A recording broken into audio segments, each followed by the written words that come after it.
Hello, everyone, and welcome to our Will stream, where we'll be discussing the nature of intelligence.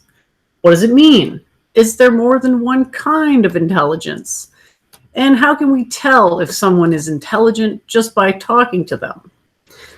Will, would you like to start us off with your thoughts? Well, this is all stemmed from a conversation that Jen and I have had over private messages, and basically we're talking about how certain tribes of people have very high uh, intellect or intelligence, and we were discussing about the differences between intellect and intelligence. My position is that intellect is something that's more focused on small scale logical systems, where intelligence is, as Jen put it, more um, a general ability to see the patterns between systems. And so we were saying that people that are high in IQ might be very intellectual, but not necessarily intelligent. And there's also people that are very intelligent and maybe not as intellectual. And so what people would call smart, it could be any of these two categories, yet they're not mutually exclusive. You could have some people that are very intellectual and very intelligent, people that are neither, and people that are one or the other. Yeah, I guess I'm always kind of suspicious of this IQ metric because I've met people who claim to have a very high IQ, but to me, they don't actually seem all that perceptive. It just kind of seems like a crutch that they use to bolster the validity of their opinions. And we've met so many people in the time we've been up to our streaming shenanigans that claim to be so intelligent, but if you take someone, Claire comes up a lot, to me she's not, she's the one that she can do like small scale computations, but she can't really think abstractly and see larger patterns. So to me, that's And I not. would say, yeah, I would say Claire, controlled opposition would be people that I would call intellectual, but not necessarily intelligent. Whereas Josh Neal would be someone I would call intelligent. Even though he doesn't excel in thinking logically, he can understand the patterns and tones of an argument or a worldview and then work off that rubric. I think intelligence is more of a practical, hands-on way to tackle things, and intellectual is a very abstract and logical, and both of these systems have their own shortcomings. So if someone's very intelligent, they may not be able to see the intricacies of a logical argument and just see the patterns and get lost in the forest rather than see the trees. And then obviously the reverse is intellectual would be you can't see the forest for the trees. Yeah, that kind of reminds me of the shortcomings of various religions and looking into what people have believed historically and what that's kind of precipitated in terms of statecraft. There seems to be a continuum between the ultra spiritualistic, naturalistic religions that seem to have some shortcomings when it comes to statecraft. And then at the other end, you have like the highly legalistic systems that have massive shortcomings when it comes to actual religion. Exactly. And so the best way is to have a synthesis of the two and find some sort of equilibrium. Where so if you think of Middle Eastern philosophies and states, they're very hyperlogical and they're legalistic and divorced from nature. But traditional European societies were very naturalistic and not very legalistic. And so I think that in order to large amounts of legalism, but you Will, you're roboting a bit. okay. Culper, did you want to jump in and give us your thoughts about what do you think defines intelligence? Is there such a thing as objective intelligence or just different metrics that suit different people better? Hi everyone. Yeah, I mean, no prepared thoughts, but obviously we all have some interest in defining intelligence. It's one of those things where the definition you put in place largely dictates the result of any measurements you actually come up with, and I do believe it is measurable. Even the fact that we have words to define it says it's at there's a minimum amount of measurement of definition that does occur at the minimum. But obviously, it's sort of when we estimate what it is, we're using what it is we're estimating, i.e., intelligence. So it's inherently extremely difficult and something I wouldn't suggest anyone to start off with doing. It's probably even harder than estimating mental illness, which, as we see a lot of, it causes trouble for people with average intelligence to try and do that, and they end up projecting their own condition. Yeah, it's really funny. I mean, just the state of the world today. We're kind of in a spiritual dark age. Arguably, we're also in an intellectual dark age, but people are hyper fixated on ideas like IQ and making sort of large scale judgments about people based on IQ. Like I keep hearing this statistic that the average Indian IQ is in the 80s, which seems a bit absurd to me, given all the historical culture and everything that comes out of India. And so I'm hesitant to endorse a metric like IQ because of who's at the top, more or less, of the pecking order. And I highly doubt that it just sort of... Well, I think that furthers our point, really, because I would say that Europeans and Indians are very, or just say broad scale, and they see the themes of the way things are in our existence rather than the particulars. But then other tribes who formulated the IQ test are very intellectual, so obviously they're going to favor that mode of thinking. Yeah, it just makes me think of a bunch of people like sitting around in a room and the world is collapsing around them and everything is in decay. And they're like, man, aren't we smart? Oh, well, I'm smarter than you. And then everything's just like exploding and people are killing and raping each other. And they're like, oh, yeah, what a great... This is all, the plebs' fault for society tanking. It's nothing to do with us. We're super smart. And it's like, okay. I find that the IQ result or the number gets into people's heads, sort of like a mental illness classification or even a gender classification in terms of like these new fake genders. It gets into people's heads and they get carried away with it and they can't get out of their head. It's sort of strongly symbolic. It's almost like an idol for them. And so we find when we see people trying to like estimate a race's intelligence, they look at the IQ and basically they can't get past what someone has told them the IQ is, whereas the more scientific method is to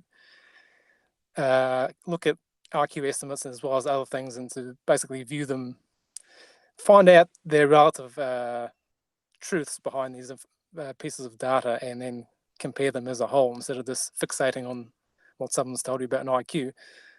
And I think that's a good point. On the other hand, you can't really, thanks. Well, on the other hand, you can't blame people for thinking like that. I think it just shows people's authoritarian nature and the way they're supposed to like do what they're told. So I think in general, to piggyback off what Culture Bear is saying, it's the modes of thinking when an intellectual brings yourself into basically purity spiraling, because you want to create a little box, I call, that is logical. But in order to do that, you have to discount so much information to sort of purify your little mode of thinking, and you have to say like, oh, those are just outliers and that's not necessarily true, and basically behave as Conops and Claire does because they want to keep their little box pure. But then someone who's intelligent more than intellectual will also fall victim to vagaries, and then so the intellectual and the intelligent person comes to blows because on the one hand, the intelligent person doesn't have the particulars, but on the other hand, the intellectual can't see the greater picture of things. And so I think it's a constant dichotomy. It's a constant duality of how human beings exist, is that we have to use the tools that we have. And some people are intellectual rather than intelligent. And I don't think it's clear how you can find that medium ground. I think it's due to people's temperament that they lean one way or the other.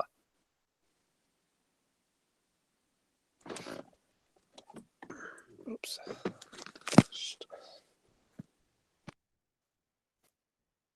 Yeah, there's already a big fight going on in the chat about the Aryan Kang's theory. It's like, this never-ending thing. And this is the problem with meta analytics versus actual analytics. So like pointing to some studies and pointing to some statistics rather than demonstrating your own intellectual superiority, it just doesn't really work.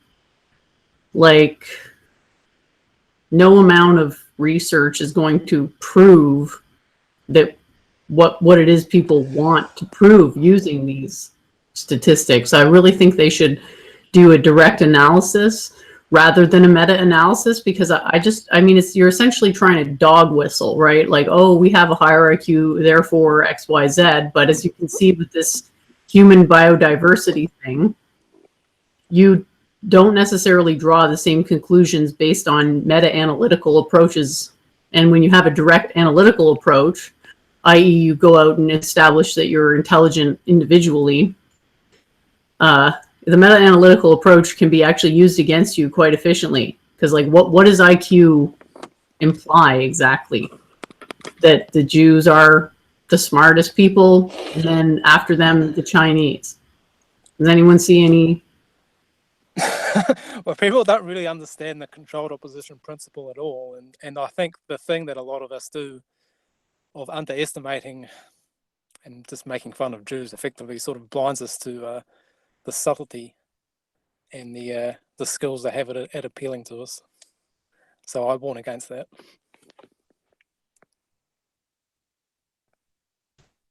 Well, what are these biological or human biodiversity people even trying to conclude?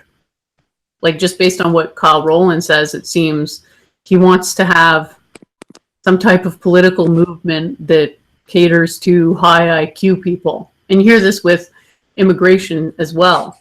They're like, well, we don't want all the immigrants, we just want the high IQ immigrants. But doesn't that cause problems as well?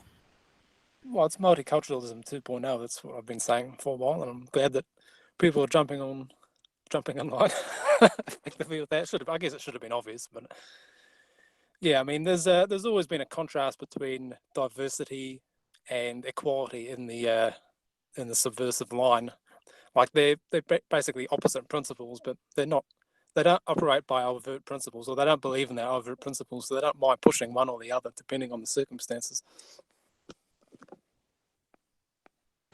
Well, I think it goes back all the way to the French Revolution, where it was freedom, equality, and brotherhood in English was their motto, and the first two principles, which I just mentioned, are the first two there: freedom and equality. No, that's not quite. Freedom, equality, and brotherhood. There's also internal contradiction in that slogan. Well, you have to kind of watch out when people start to use abstract terms, because this appears to be a quite effective strategy for idealistic people.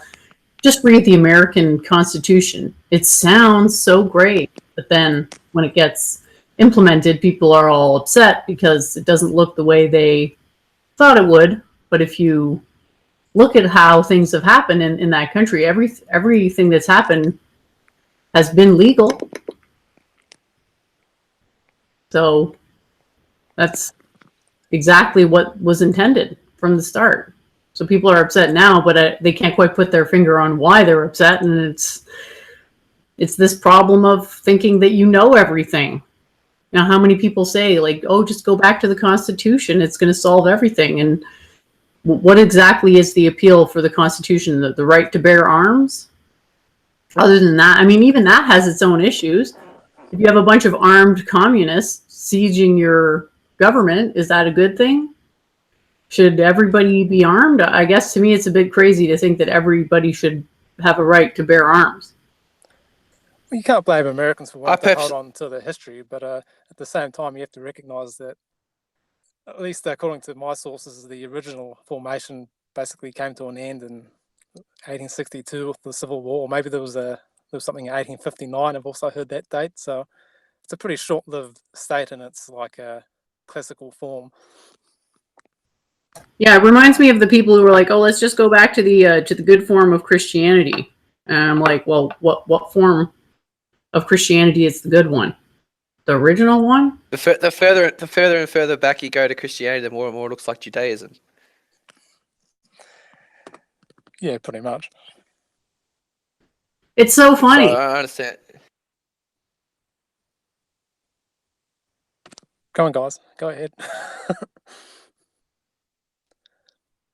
I guess I prefer medieval Christianity best of all. That was apparently the most white, which isn't the only criterion of excellence, but that's one of them. I And they think also that had was their yeah. own I school. agree that the most European. It was also the most pagan. Yeah, pretty much. I mean, a lot of the Protestants started focusing on the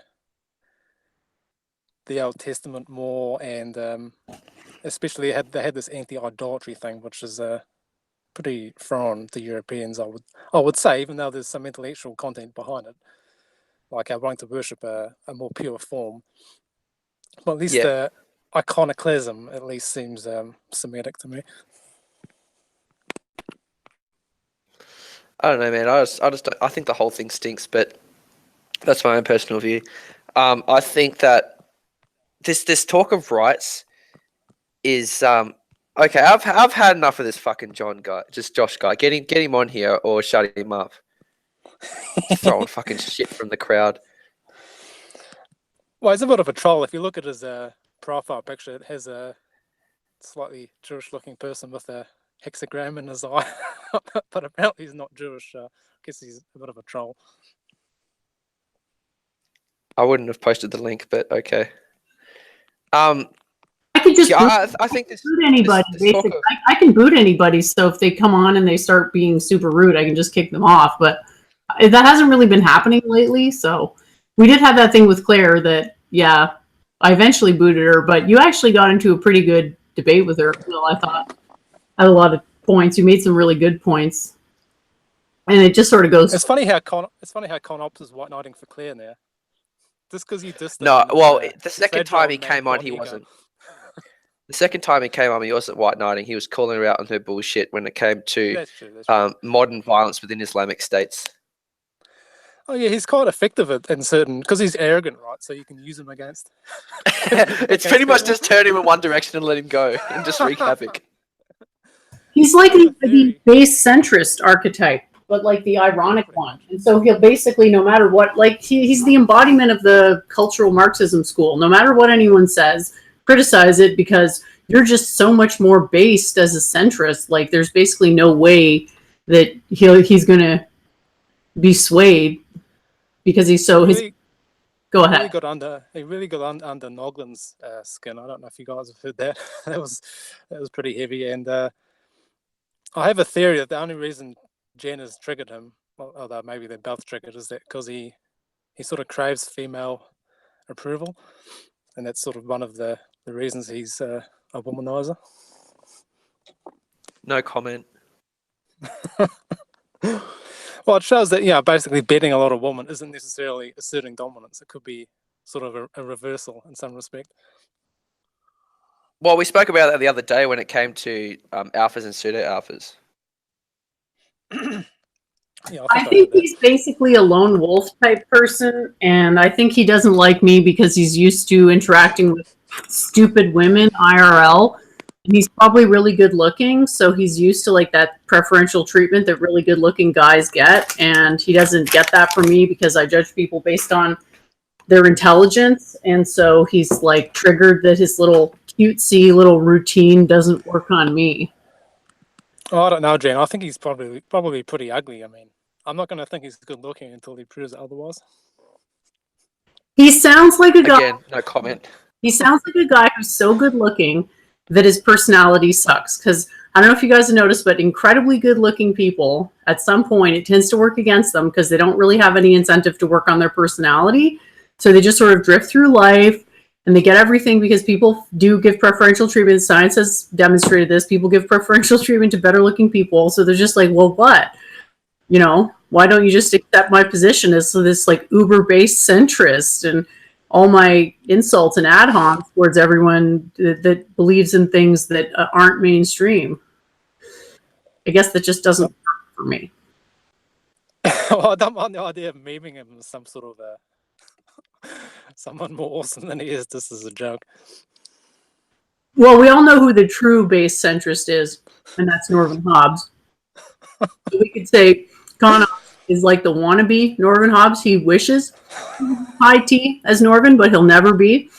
So he's got this like inferiority complex. That's why he comes on the streams and shit posts from the peanut gallery and comes on and yeah, like taking Claire's side. To me, it's like if someone does that, they don't understand what it is she's promoting. Because yeah, I mean, if you don't to some extent judge someone by their ideas, what are you judging them based on?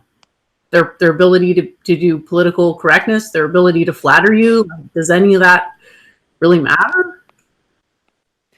Josh, come out to play. Oh yeah, so much smarter than us, so much smarter than me with my unified field model that nobody was able to figure out before for some reason.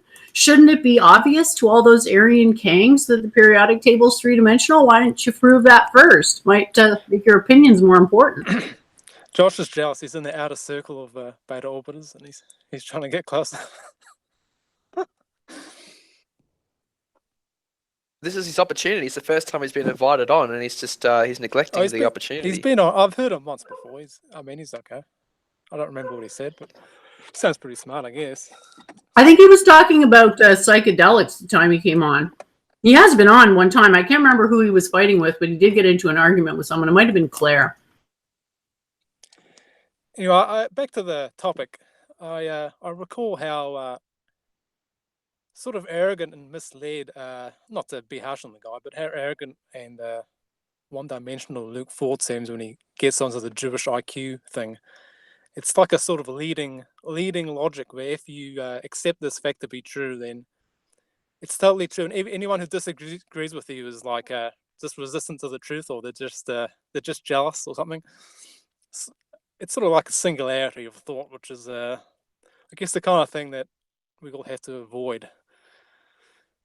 I mean, I don't mind comparing it to like an idol or some sort of inner idolization of either number in terms of the IQ. Also, certain type of Christians get it with thinking they're basically God's backing them up all the time, or even more so thinking that the enemy is the devil. And obviously, when they deny it, they're just doing it just because there's satanic inspiration. Yeah, this sort of intelligent person's or relatively intelligent person's mental crux. Yeah, this comes back to my thing that I've been saying for a while. Don't call things satanic, even if you feel very strongly that they are. It's a terrible argument because it would only work really on Christians, arguably wouldn't even work on Christians, but it's not going to work on anyone else. It's just going to make you seem really fanatical at the end of the day. Find a better way to describe the thing you don't like than satanic, because a lot of people, these, whatever you want to call them, traditionalist revival movements that have been peppered throughout European history, a lot of people do identify as Satanists. And while I wouldn't endorse that worldview due to many issues with the ideology, I can understand why they think it. And it's probably on par with anarcho-capitalism. Anarcho-capitalism does have some, and libertarianism have some very good arguments, but there's something missing, something very, very important missing. So I don't think it's a good idea just to discard people's views. And I don't really think it's realistic to expect to change someone's religious outlook just by one conversation. So calling people satanic really just makes you sound ridiculous. And I guess identifying as a Satanist, I don't know why you'd want to do it, but you know, this does happen. This is a phenomenon that's around, so we have to deal with it. And you know, everybody I don't like as a Satanist is just not going to garner you any credibility. It's not even clear to me what it means. Yeah, he's the antagonist to the volcano god that the Jews politically forced us. Well, there's a Satanist. Not the idolaters. Okay, yeah, that makes a lot of sense. There's a Satanist in these circles who said that to me. Basically, he's a Satanist because Satan opposes Yahweh. So right. I guess you can spin it some way or another, but I mean, it's not reputable in any philosophical terms that I call those anti-theists. I think it's like they accept that there's a creator god and they just despise that creator god, so work actively against him. But they're all hypocrites, like most religious people are. they'll say one thing and do another. It's like if you're against creation, then why do you support creation? Like, why are you still breathing? Or some anti-theists who were like, we're here to oppose God's law. It's like, okay, then go kill people. Oh, well, I'm better than that. Like, it's just, there's so many contradictions. And that's what my point was with Claire. It's like, you don't understand that these religions and these laws have contradictions in them. So why aren't you addressing those contradictions rather than just trying to repackage them and roll a turd in glitter and then resell it to people? It's not going to work. The whole reason that Christianity fell apart in the West is because we were too BBN to fucking fall for that bullshit. So we picked holes in it, and it couldn't stand it couldn't hold water anymore. And so we're trying to find our new ideology, and I think it's going to be something that's more libertarian and more authentic and natural, and not really as structured as the churches of the past have been. Well, there's something in libertarian philosophy that speaks to the heart of the European, in the sense that they love freedom. They really, really, really love freedom, and like compared to other groups, they love freedom. They love the ability to kind of make their own destiny. I think that's part of the reason they left India in the first place. Like, they would rather go to these wide open spaces where nobody was living to build up communities than remain in India in a more rigid civilizational structure. So you're like selected for that. So I think libertarianism, etc., ANCAP kind of preys on that because it focuses on this ideal of liberty, but it never gives any type of enforcement mechanism other than vagaries of, like, what was Stefan Molyneux's thing? He would always talk about some sort of coalition or something. But yeah, essentially... That's not an argument. He's a voluntarist. So Well, he believes LG in free cult leader. association of people. Jen, your sound is shit again, so something's wrong. It's because I have water boiling in the background. Hopefully it'll go away when the water's done boiling. But yeah, like, do you guys want to talk about the intrinsic issues with libertarianism, or do you want to move on to something else? Well, I mean, I quite like the idea. I don't mind the idea of the church, just because as a structure, just because the paganism did lose. So I mean, it must have had some deficiency, and the most obvious one is that it wasn't organized. It didn't actually lose in the sense that it was destroyed. Basically, the way to interpret modern day Christianity is as a highly, highly materialist, secularized version of an originally... It's funny because you came up with that term, Aryan Hebrew, Will, and it is actually that. Like, the original Christianity was a synthesis, or you could think of it as like this Jewish book grafting itself onto this pagan body of knowledge, and then slowly kind of whittling it down to the point where it would serve that purpose. Well, the same thing happened with Islam, as they saw, like, okay, these are the chosen people, so how are we going to get in on this blessing? And they say, oh, well, we're descended from Ishmael, and Ishmael was the first son of Abraham, which means we get Gibbs as well. So the Europeans and the Arabs did the same thing with this ideology. Everybody wants to be the chosen person. Everybody wants their Gibbs from God.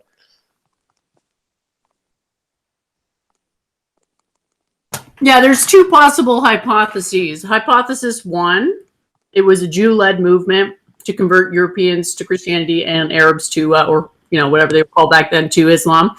Or the Europeans/Arabs saw how successful the Jews were and sought to emulate their religion. Now, I favor the first hypothesis because it does appear that wherever Christianity took root, Jews were given exclusive rights to practice usury, and it's the same with Islam. They actually had an easier time with Islam, and I think that's because racially they're more similar to Arabs than they are racially to Europeans.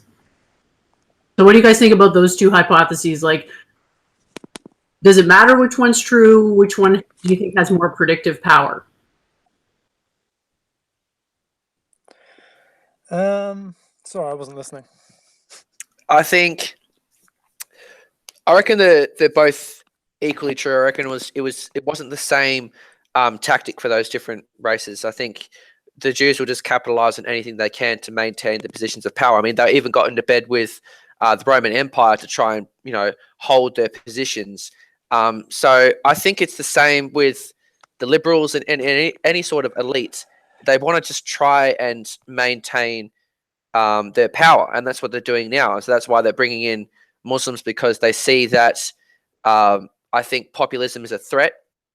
So I think they're trying to bring these people in to try and bring down the IQ, and then have the outward veneer of Islam, and then the inward veneer of whatever they do, which is what they'll always do. They'll always have their inward modes of behavior and then their outward presentation. It's the same thing with the Catholic Church, same thing with the Protestant Church, same thing with Islam, because like they say that you shouldn't,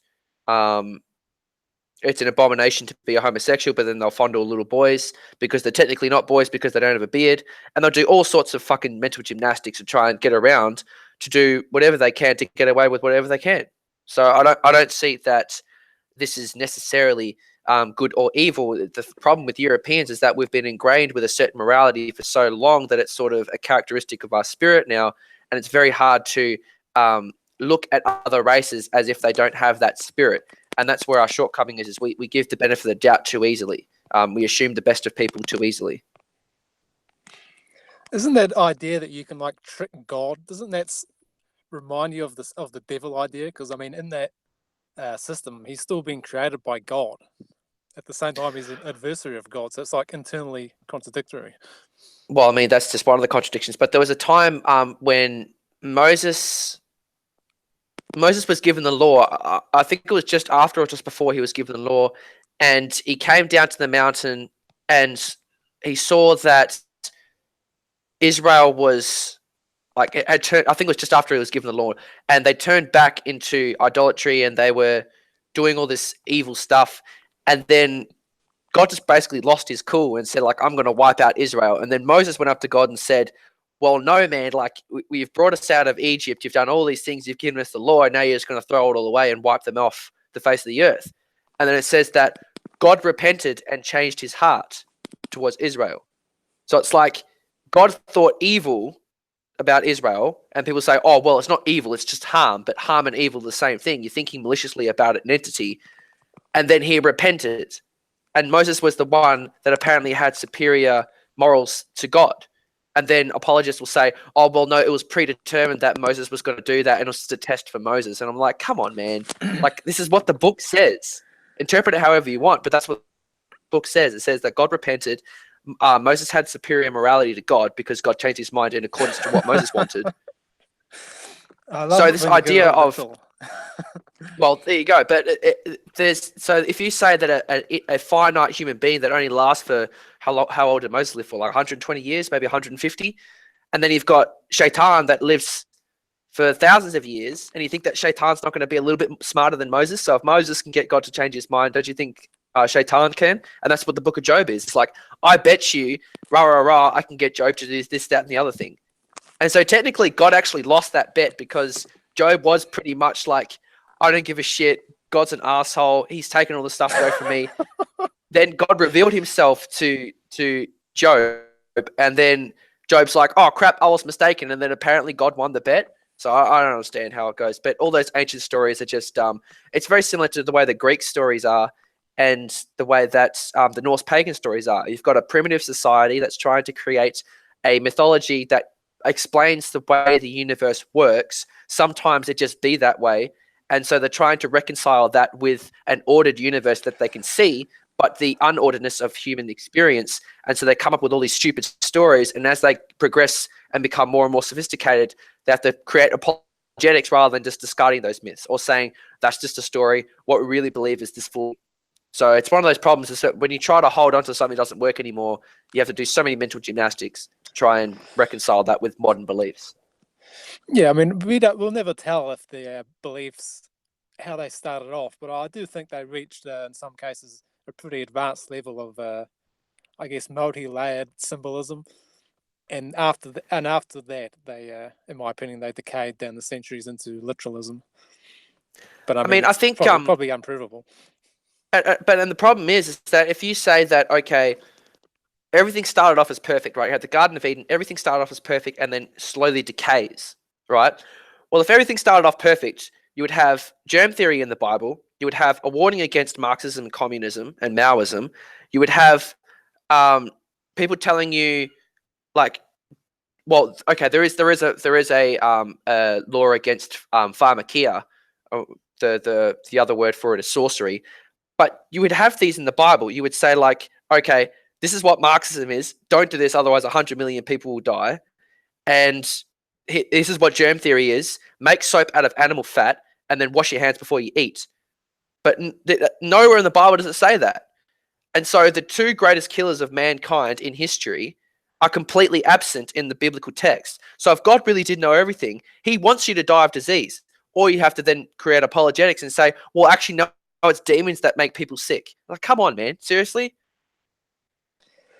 Yeah, I mean, I meant the some of the pagan faiths, so-called, maybe not the ancient Hebrew religion, but there's an interesting contrast between, I guess, the evolutionary-based idea and the other idea where things sort of become perfect relatively quickly. I mean, not suddenly, but let's say they achieve a higher state immediately, and then over time they decay, and that I think that is something that is observed. Like they say that the spiritual condition of the Western world was at its height in the earlier days of the Western civilization. This is in the definition where it starts about 1000 AD, for instance. So that would be a case of a relatively quick, I guess you could call it a phase transition into a higher state. And in time, it's decayed since then, at least in spiritual terms, at least in some people's interpretation. Well, and that's the problem, is that we become so much more knowledgeable about the physical world, and then people posit that we're actually losing spirituality.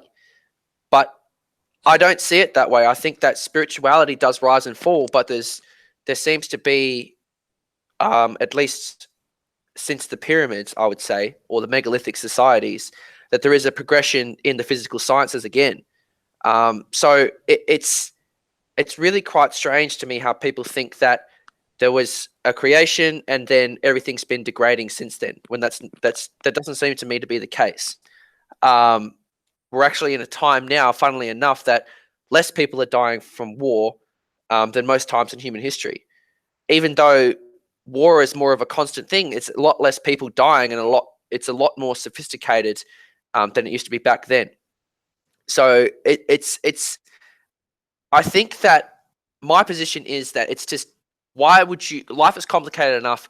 Why would you complicate it more by saying that there's a deity out there that created the universe and picks sides within humanity? It doesn't make sense to me. Why can't we just explain the natural world as easily as we can, and then infer spiritual morality or doctrine from that, rather than inserting all these beings that go around and have their own will and do whatever they want and interfere with human beings' lives? Yeah, I mean, I don't discount the existence of beings, but I mean, certainly it's not. I try and, I guess, I want to view things as naturalistically as possible, which I would interpret as being basically rationalistic. So, I mean, if these entities exist, they operate under the same rules that we do. They're also part of reality in the same way. They can't break the laws of nature.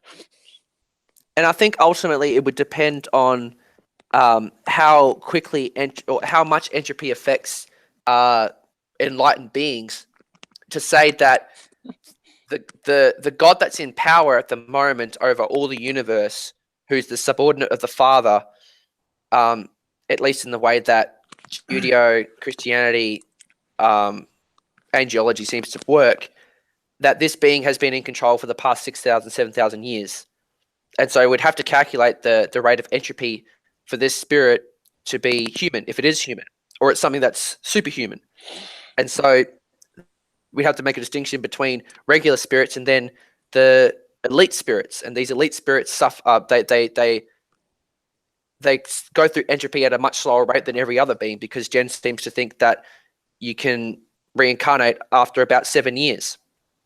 And so they must be so much more sophisticated than us regular humans that they maintain some sort of sovereignty. And then you have to say, well, if there's one up there, how do we not know that there's more than one?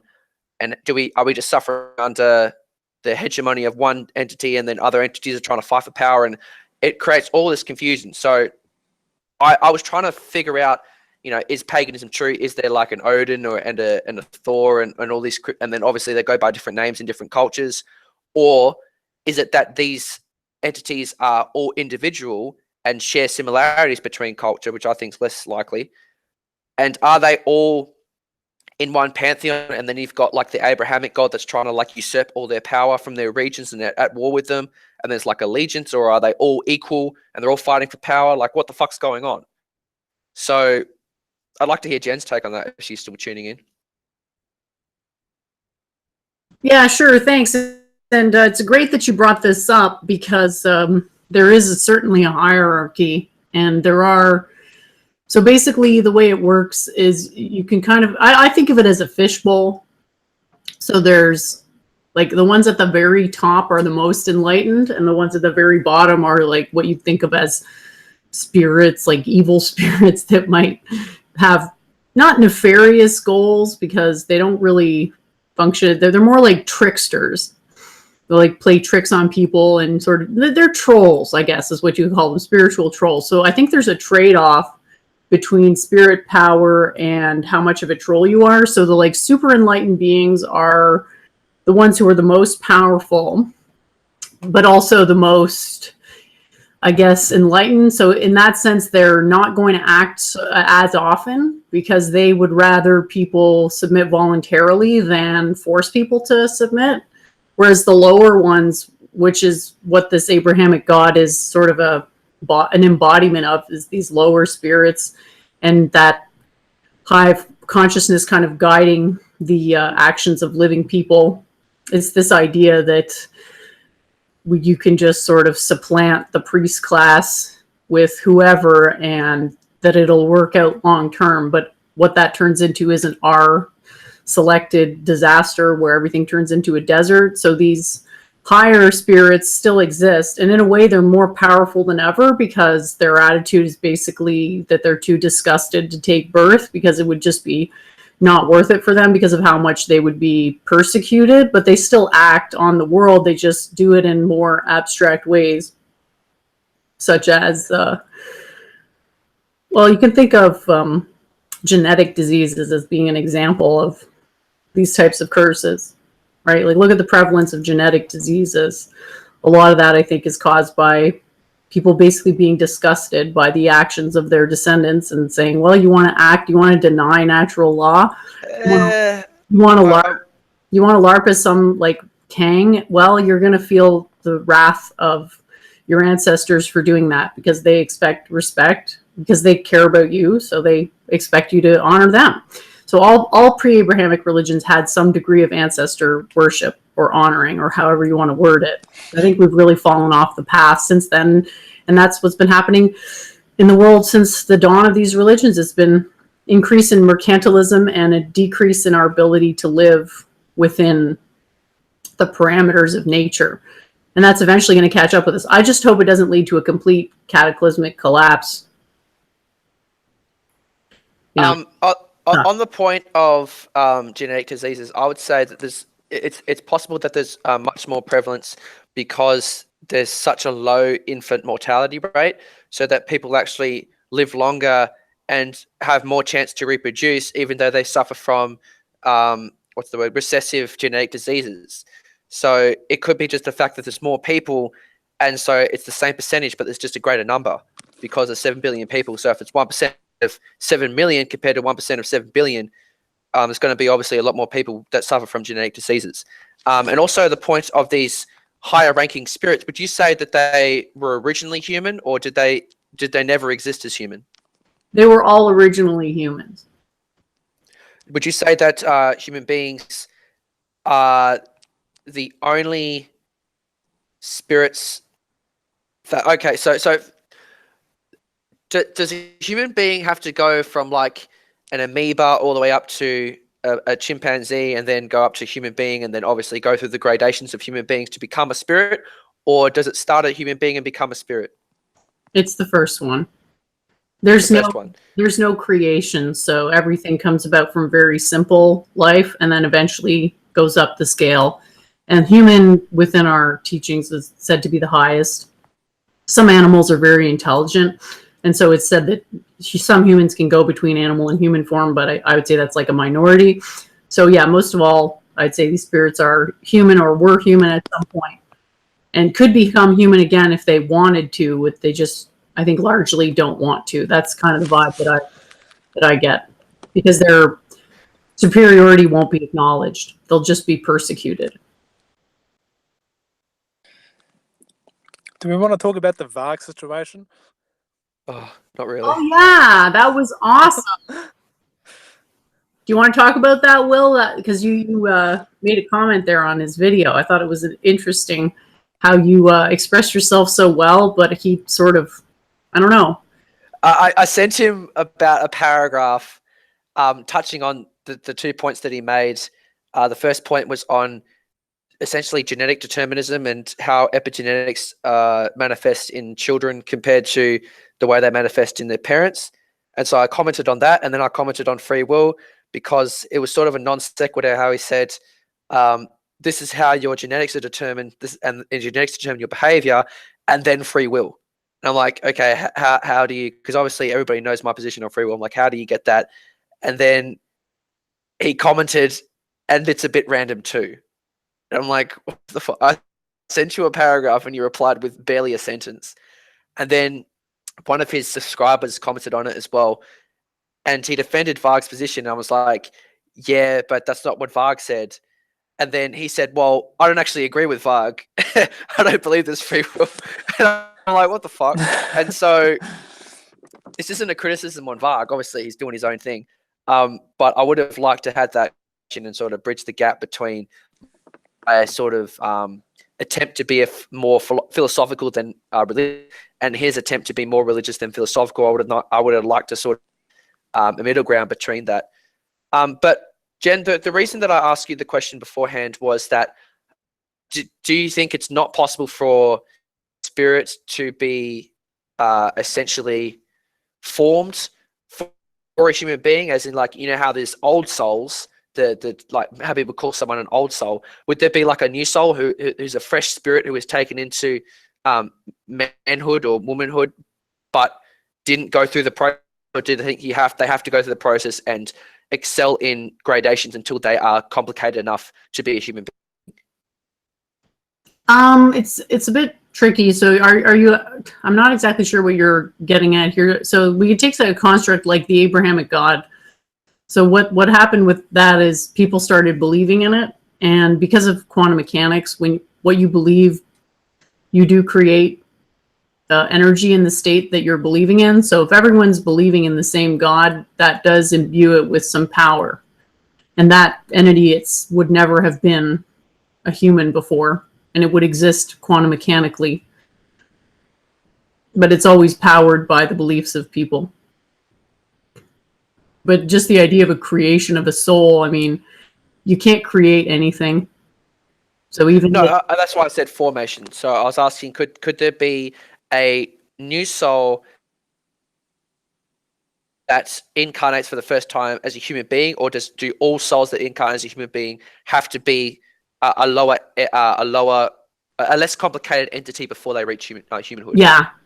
Okay. You can't be human unless you were something else before. And I think part of the reason why there's so many dumb humans around right now is because they were animals in their past lives. So they're just incredibly simplistic people who could be led around by the nose. And I think that's part of the reason why there's these breeding programs going on of just feeding people a bunch of food because of the feels, and then causing massive amounts of environmental decay in the process to just have basically this standing army of golems that used to be animals. So they don't really have that so much of human qualities. They're just like, yeah, animals are kind of different from humans. They can be,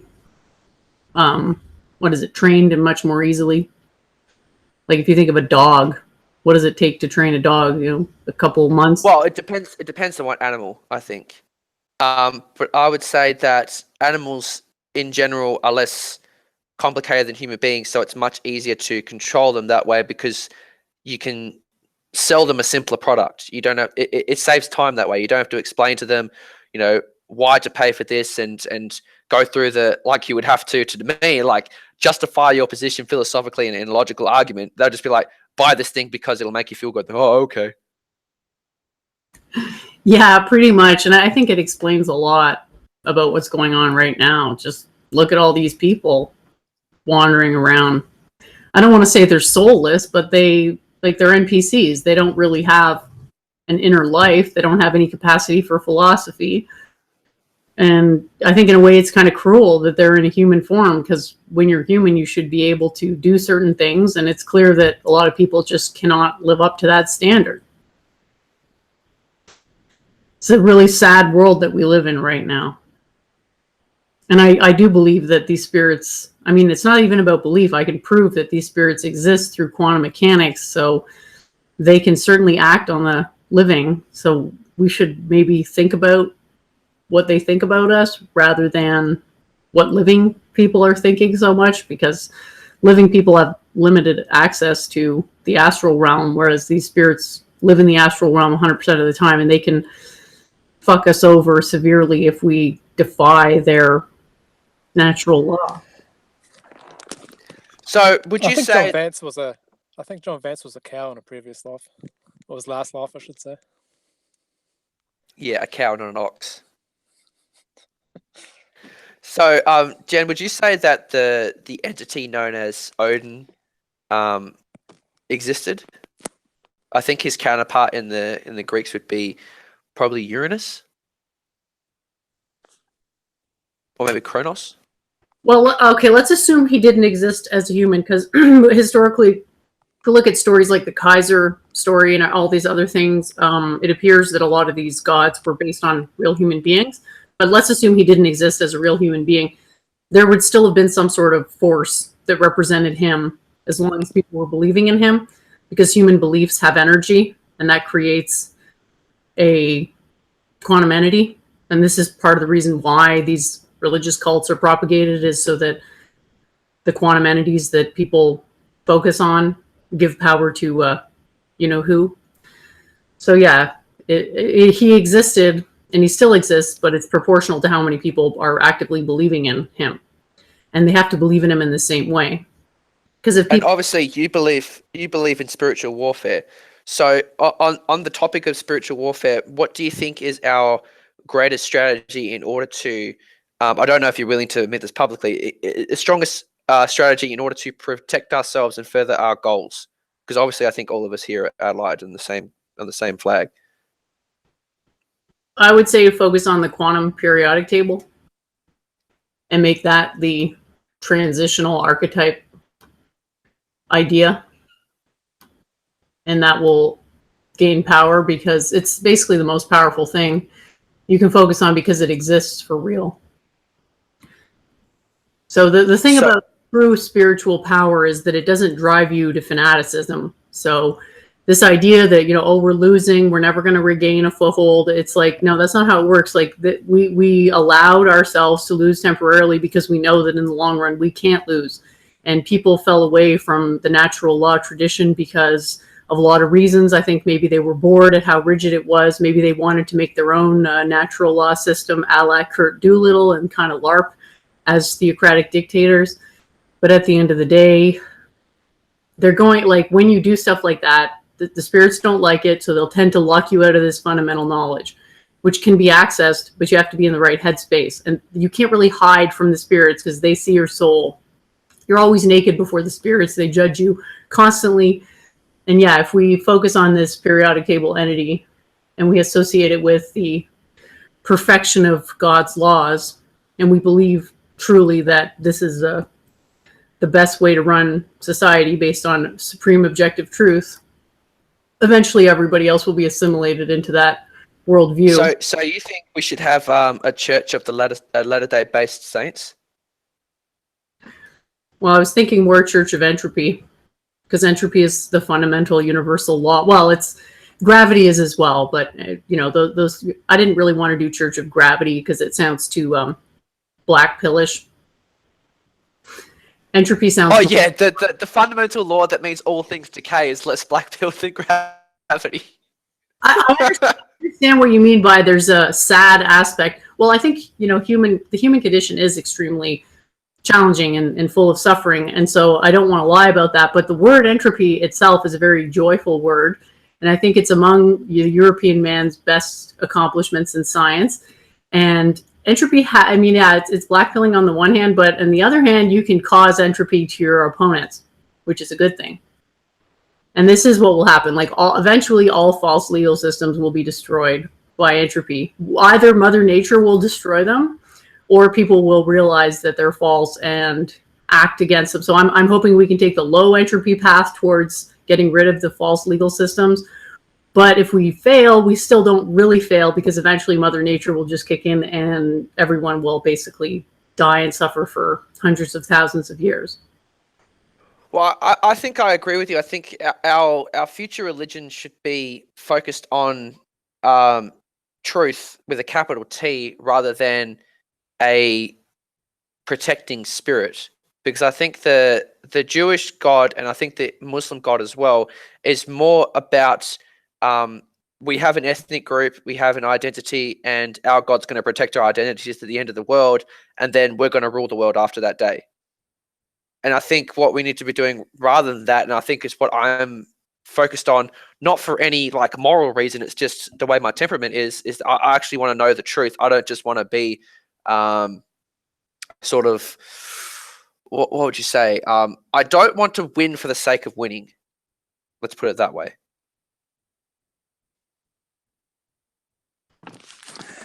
So, Jim, what do you think about the idea which some of the ancient pagans suggested, at least in later antiquity? I think Julian the Apostate actually supported this idea, and some people made fun of him for it. But the idea is that sacrifice actually sustains the gods, because that sort of is partly in line with the idea that belief sustains these entities, or whatever you want to call them.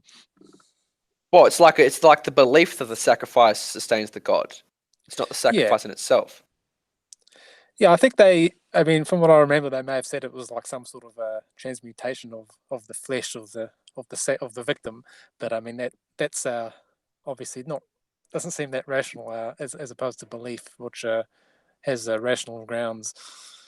Your thoughts, Jen?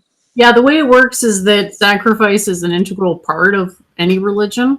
It's just a question of what you're sacrificing. So there's a hierarchy of sacrifice, and you'd look at something like animal sacrifice or even human sacrifice as being very low tier manifestations of this facet of theocracy.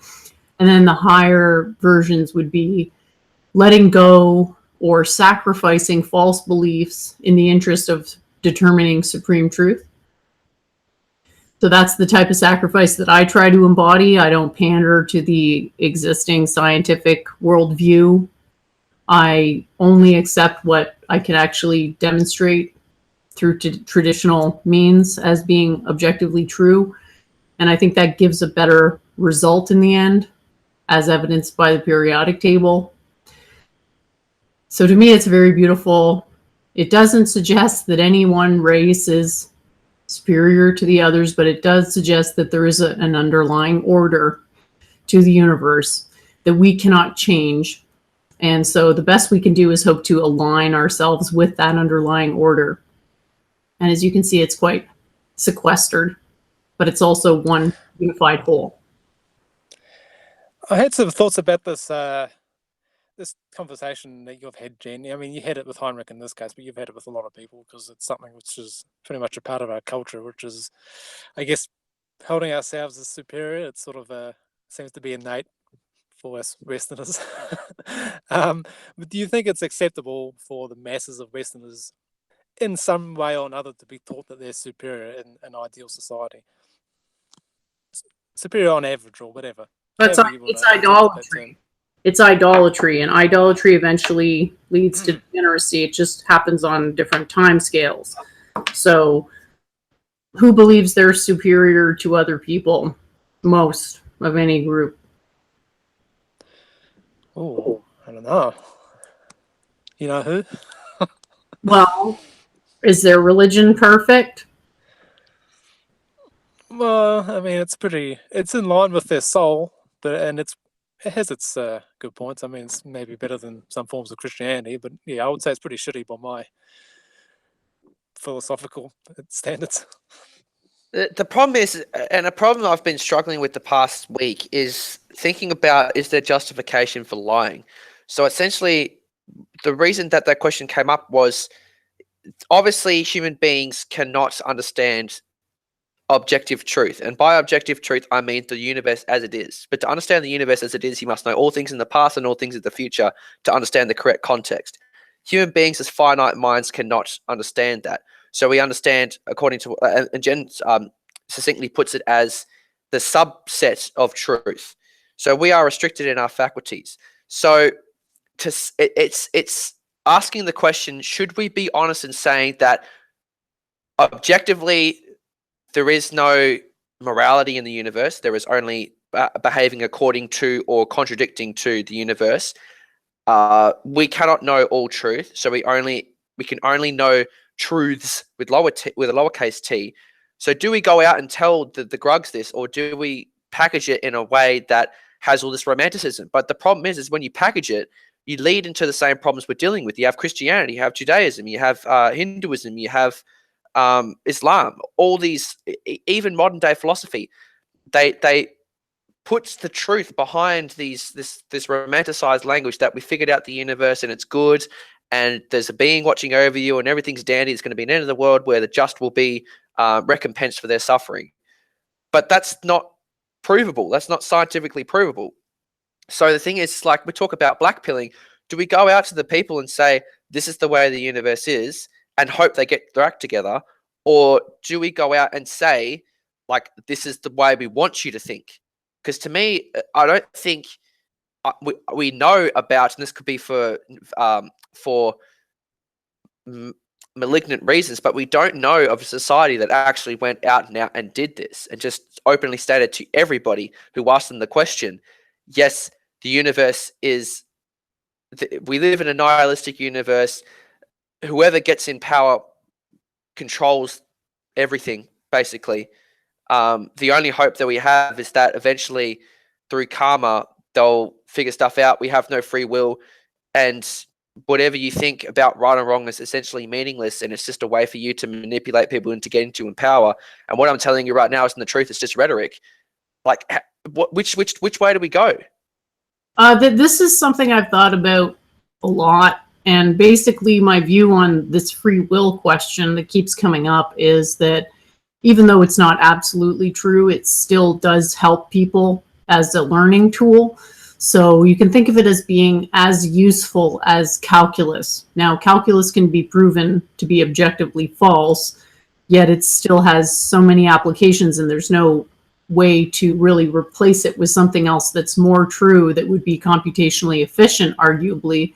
And so I think what it comes down to is that the elites will essentially know these truths and they'll be fine with them, whereas the commoners will have some degree of confusion. But what you want, ideally, is to have it so that when the commoner is ready to join the elites, that they can actually make that step. Like, they can go from having a really large amount of free will, a really developed mind, and then someone like you, Will, is going to come and tell them, well, actually, it's not really free will.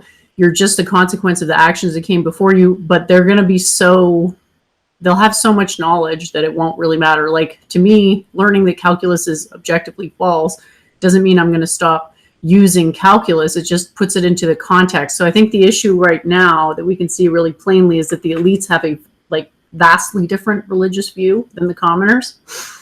And this is a problem because it makes it harder for the commoners to join the elites. And you need some way for commoners to join the elites. Otherwise, people won't have any faith in this society, because eventually everybody wants to be in the elite. And so the solution, I think, is to have some version that the commoners can understand that is going to be able to join up with what the elites understand when they're ready to make that transition. But yeah, do you kind of see how there's a distinction, like how the pleb religion has to be in some sense harmonious with the elite religion, whereas right now they essentially believe kind of like different things, right? Like some of them believe, the elites tend to believe in what you call dual morality, whereas the commoners believe in universal morality largely, and that creates a huge problem in the sense that the commoners that do join the elites are selected for traits that you wouldn't want in leadership, like being self-serving, being psychopathic, being materialistic and things like this. You might be right there, and it could be the fact that mystery religions aren't really fabricated to maintain power and teach people the truth. It could be the fact this is a natural occurrence, that if you told a person like there's no real you, like you're just an effect of natural causes that's conglomerated into what you call an identity for the sake of consuming calories from the sun to maintain equilibrium in the planet, they're going to be like, no man, I'm important as fuck.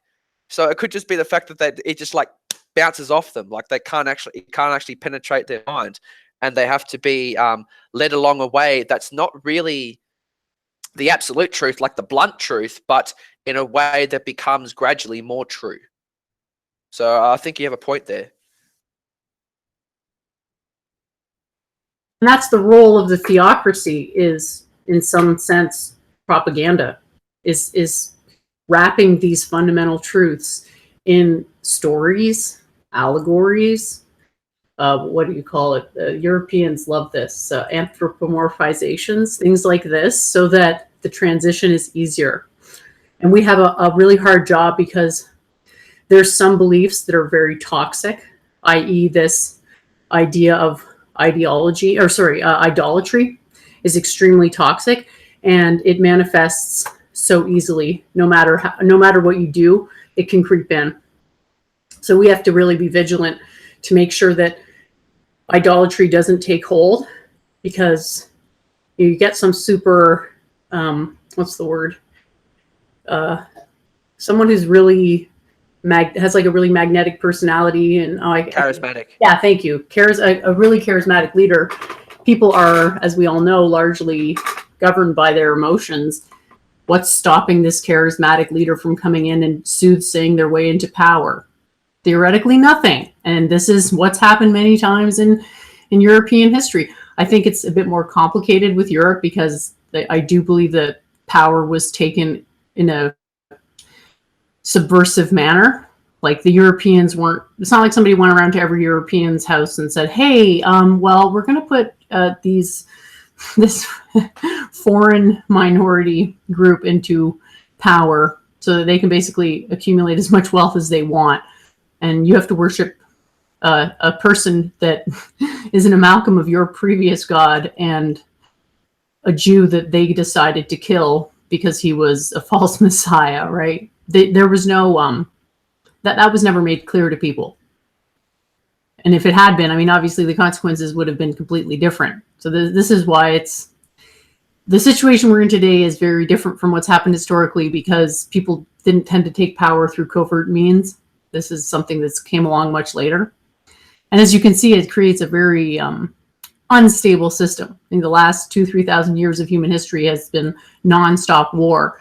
And although war is just part of the human condition, it hasn't, like pre 2,000-3,000 years ago, it wasn't constant all out war. It was periodic rivalries that were resolved and didn't devastate the culture, and allowed for a continuation of very good maintenance of historical and knowledge records. And yeah, we can see how quickly these empires rise and fall in the modern day. Yeah, well, I don't know. I guess you've partly been what you've been talking about partly relates to my idea of should our people be taught that they're superior as such. And I think people need a very strong place in life and a role in society to identify with. And if they get that, then I mean that's better for people to concentrate on, especially the majority of people who are not as imaginative as others. And the more imaginative people may be initiated into higher education in the proper sense of the word. Well, if you want to, the question is, should we tell dumb fucktards that they're superior to others? Well, the answer to that is, do you want your people to end up like the Jews? No, it's not like that. It's like saying you are this, you are in this class, this is your country, this is your family, whatever, and these are the sort of things that people should be proud of, and if they're brought up to identify with these things, even if they're not necessarily innately better than the other person's family, it's just part of human nature to seek to identify strongly with these bonds. So I'm not talking about this supposedly or this partly Jewish ideology of complete superiority. Okay, so where do you draw that line? I guess you have to draw it along what seems to be pure rational lines, which is partly a challenge because we have to like disentangle a Christian desire or Christian karmic influences to being seen to be God's chosen people. So it's a little bit hard to disentangle that from whatever the natural part is, but it is reported that like tribes, do normally they like to concentrate on their strengths vis-a-vis other people's, and that seems right, and it's just part of the tradition for like people to say their god is, or the god that they favor, maybe not their tribal god, but the god that they favor is stronger than this other god. And I guess there's some line between that and falling into fanatical monolatry, but I mean maybe there's no entirely clear line, but I mean this is part of the challenges of setting up or trying to envision a perfect society, I guess. Yeah, that's why I would be in favor of a theocratic dictatorship where people who make claims that aren't true have consequences for that. So, as far as I am concerned, people can believe whatever they want,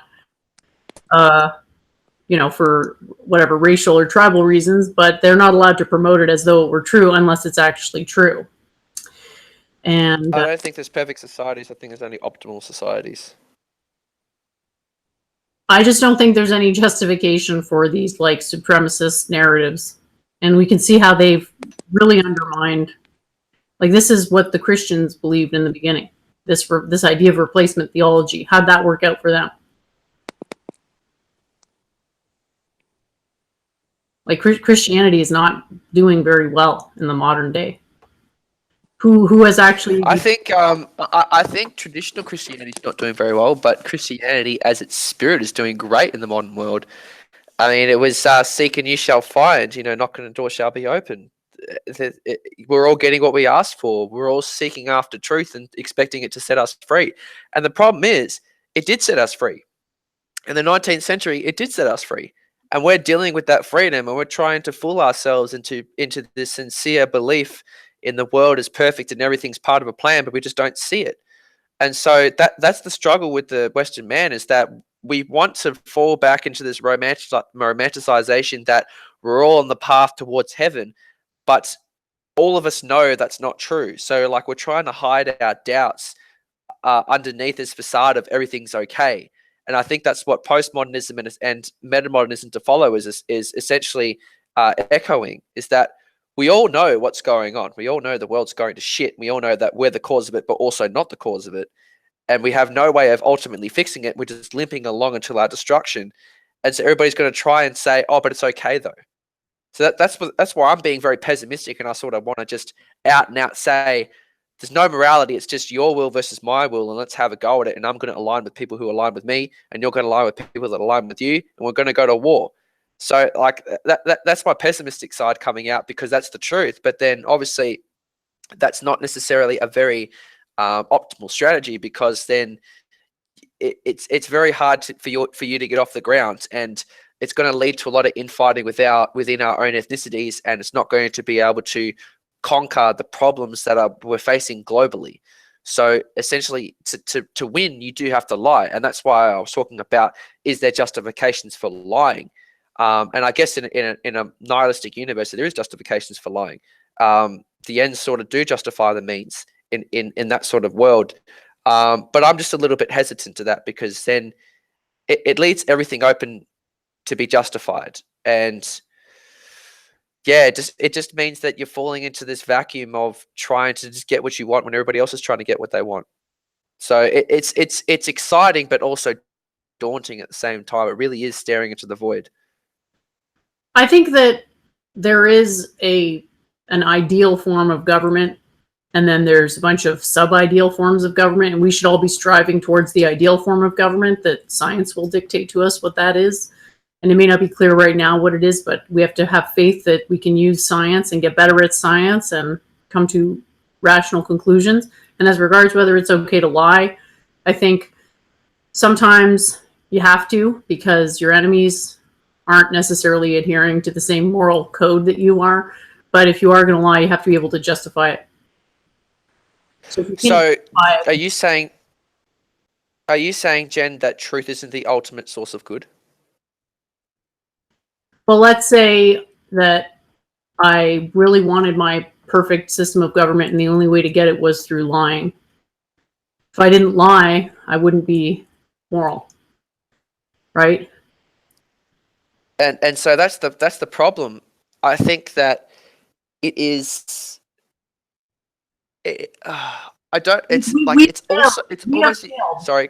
We as a racial group, Indo-Europeans, whatever you want to call them, we have failed numerous times in battle because we adhered to a standard of battle that our enemy didn't. And so I'm looking at all this destruction, genocide that's been going on for thousands of years, and I'm thinking, okay, so at what point do the gloves come off, right? And so the way I see it is, I never even put the fucking gloves on. This is it. Like, if we don't win now in this lifetime, we're fucked for probably hundreds of thousands of years. We're going to be slaves. We're going to be workhorses for people who despise themselves and who despise us. And so, yeah, I tell the truth because I don't really need to lie. Because the truth is most of the time more powerful than lies. And that's why there are so many lies in the modern day, because it makes people less powerful. But yeah, there may have to be some sort of rhetorical strategy that gets adopted temporarily because the average person can't be persuaded through logic. But that conclusion is itself logical, though, right? So there's a big difference between, I'm going to say this because it feels good and it gets me what I want, and I had to do this. I had to do this noble lie because people were just basically, it was a bunch of lemmings running towards a cliff, so I had to tell them that I was opening a, theme park for lemmings over here when I wasn't actually going to do that, but it was just some way to get them to not run off the cliff, right? And then if the priest comes and says, why'd you lie about this? I said, well, it's because they were going to run off the cliff. The priest would be like, okay, I understand. And a lot of people don't agree with me. They want to stick to their principles and fight honorably till there's no one left. And I just don't see it that way. So if they don't agree with me, whatever. It sucks, but this is the world we live in. It would be awesome if everyone fought honorably, but it's clearly not the case.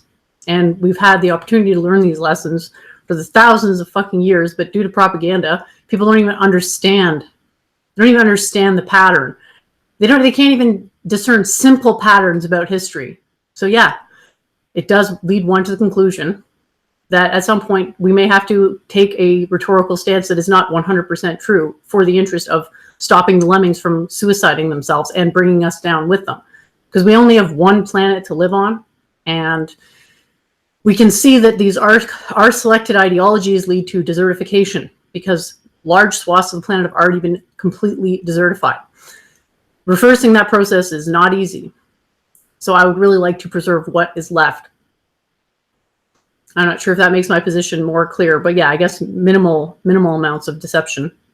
Because you can't lie forever. Eventually everything comes out. And if you do get caught lying, you probably want to have some reason that you lied. And it better be it's almost like a natural selection of desires. So if you desire to be in power, but the means you take is very selected, then it's only going to last a short amount of time. So what we're essentially talking about is how to maximize the lifespan of our institutional power. And so I wouldn't necessarily say what we're doing is right or wrong. Is what we're doing is we're looking at history and saying this is what's going to create the most good for the most amount of people. If we create good for people, that's going to almost guarantee us remaining in power, because why would people revolt against a system that is benefiting them?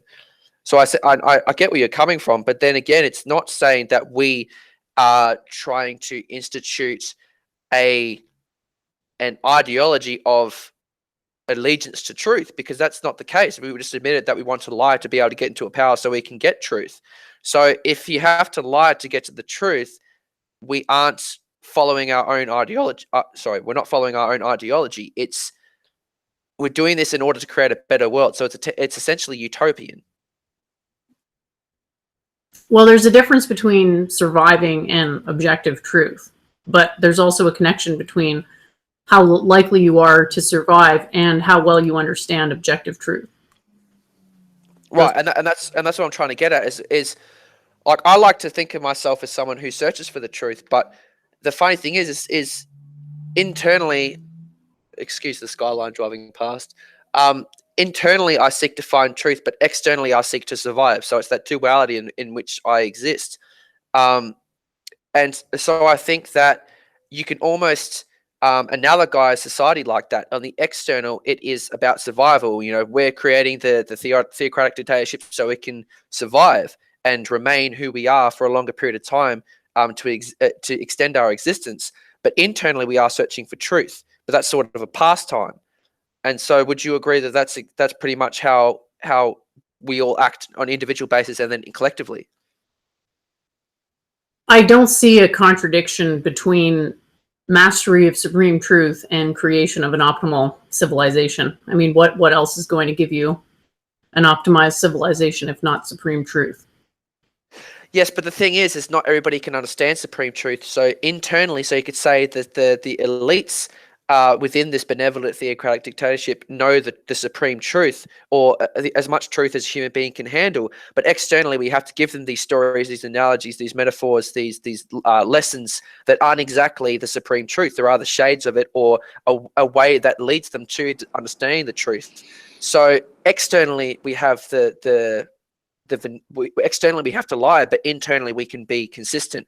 And so that's why I'm trying to say, even in my own existence, I understand that if I went to someone and say, look, I really don't give a fuck what you're saying to me right now, I'm just trying to do my job, just please stop fucking talking to me because you're getting in my way, that's going to decrease my social value in the hierarchy, which is going to make me harder for me to succeed, to progress in the future, and then and create a progeny, so my race can exist for longer. So I have to lie and pretend to say, like, oh, I'm actually interested in what you're saying, please continue so I can learn from you, even though that's not the case. So internally, I'm consistent. I want to find the truth. I want to exert my will in the universe and perpetuate my legacy that I inherited from my parents. Externally, I'm saying, oh, no, I really care about what you're saying. So it's not necessarily a contradiction, but that's just how I observe the universe is behaving. No, it's not a contradiction, and there is this sort of rival impulse within humans between survival, aka social cohesion, and perpetuating your values, etc., and ideologies. But yeah, it's just a matter of which lies are benevolent. And I don't think that this idea of chosenness works on a racial basis or on a religious basis, because it seems to make people quite complacent. The people who are screaming about Aryan invasion, which is a white supremacist idea, tend to not be the most, like, they can't back that up with any evidence from actual living people. Like, show me an Aryan European. There aren't any, right? So it doesn't make people have a lot of faith in you, and all you're doing is repeating the same thing. We was kings, we was kings, we was kings, and that seems to be, to me, quite an obvious root of spiritual degeneracy, because if you believe that you're already perfect, you're basically going to not try hard anymore. And trying to get better is what makes society better. So I don't see that lie as being justifiable. I think it's more important to undermine the credibility of modern science, because that's a huge amount of power to take away from the establishment if we can establish that basically none of its science is correct. And in fact, intentionally deceptive in order to justify a young earth creationist model to enslave people vis-a-vis these cults, these supremacist cults. Like, one can hardly deny that Islam and Christianity both see their adherents as inherently morally superior to other people. Well, I'm going to try and hop back on the train that I was on. I think this is how the universe does behave. I mean, like I'm sitting on a chair, but what am I sitting on? Am I actually sitting on what's objectively a chair? I'm sitting on molecules, and molecules that are behaving according to physical laws of the universe. So the more and more you zoom in, you can see that there is a very fundamentally objective, at least as far as we can tell, framework for the universe, and then everything else is sort of shades and perceptions and appearances of that.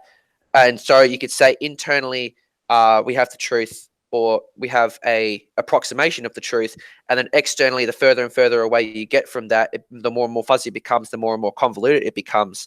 And so that's essentially the universe that we live in. Are chairs true? It seems like a ridiculous question, but it's a valid question. Is a chair true? Well, it behaves as if it's true. And so internally, you have your doctrines. Externally, you behave in a way that appears inconsistent, but in the meta narrative does make sense.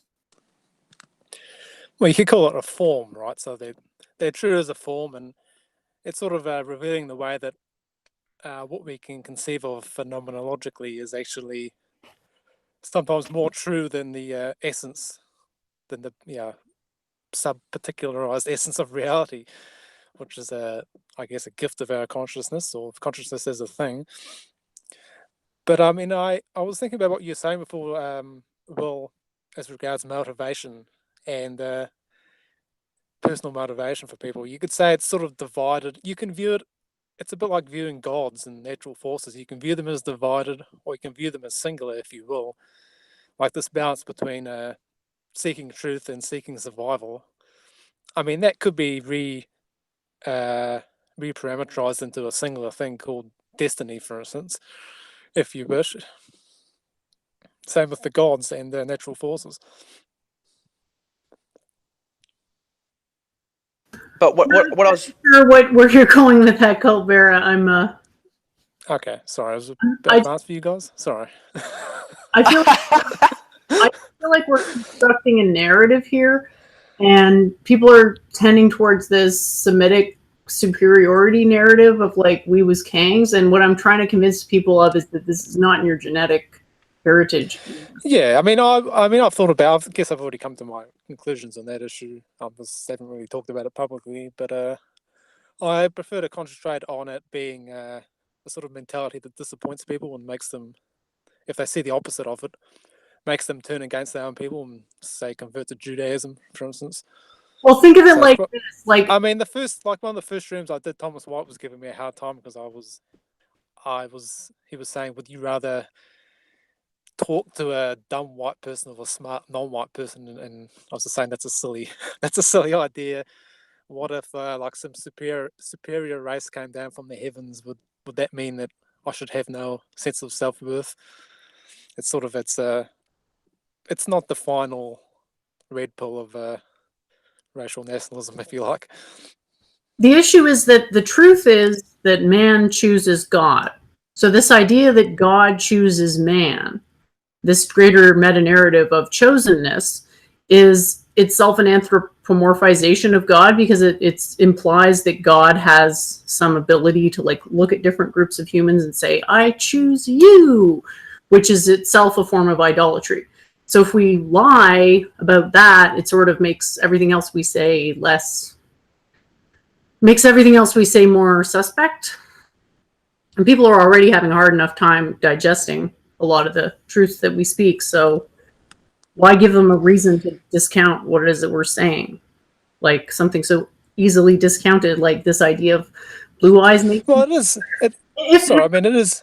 If blue eyes make people superior, there would be a fuck ton of evidence for it, and there isn't. Like, there's no correlation, right? So it's like, why are people saying this?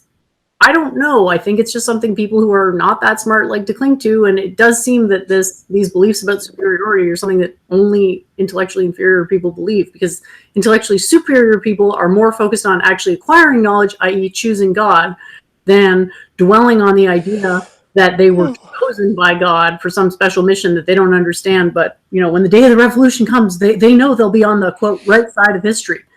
Like, we have to learn this. It is strongly Christian, which doesn't make it wrong, but I mean, I'm just pointing that out. It took me a while to see that, but I sort of had to, I guess, unpack my own feelings on the matter. I think it also is related to, I mean, I know I tried to explain this to you and you didn't understand, but I think it's sort of related to a sort of assumption of equality. Because if there's an assumption of equality, on some level, you may want to prove that you or your people are superior just to justify yourself within this overall context of equality. I mean, I don't know.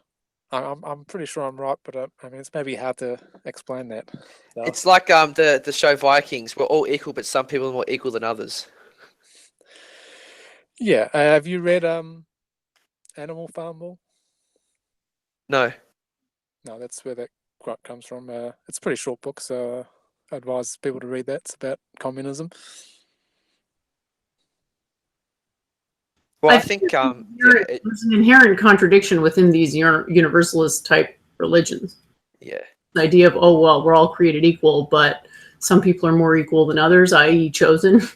So yeah, it's a singularity, a logical singularity. And when you have any singularity in your reasoning process, you can basically make anything true. So that's why if you're going to claim that you're making logical arguments, you have to make sure that your own axioms of logic don't have any internal inconsistencies, which is very difficult. Because even just approaching it from the point of view of physics, and Will knows because he's asked me questions about like ultimate causality, there are things that happen that appear to violate natural laws. They don't violate natural laws, but they appear to. Yeah, and that's a great segue to my point that I'm trying to get across, is that internally these things are consistent, but externally they appear to be false or contradictory. So if I went to X person and said, what would I say? Look, I really want to have a career with you. I'm going to work hard and devote myself to this company. And then internally I'm like, so I can get my own way. So outwardly it looks like I'm being loyal. Outwardly it looks like I'm a person who's willing to sacrifice their time for the benefit of the company, but really I'm only doing it for my own means. And so person B, I could say, I really don't like your dress and your earrings suck. It's not that I really give a shit about your dress or your earrings. It's just go away. I don't want to talk to you. So on the one hand, it looks like I'm a loyal person who's very kind, who's very willing to be around other people. But in the next instance, I'm not. But I'm the same person throughout. It's that the internality of the universe manifests itself into different forms, as Colt Bear said, that appear to be separate but are ultimately connected. So obviously the chair is not connected to the wall, but ultimately they are.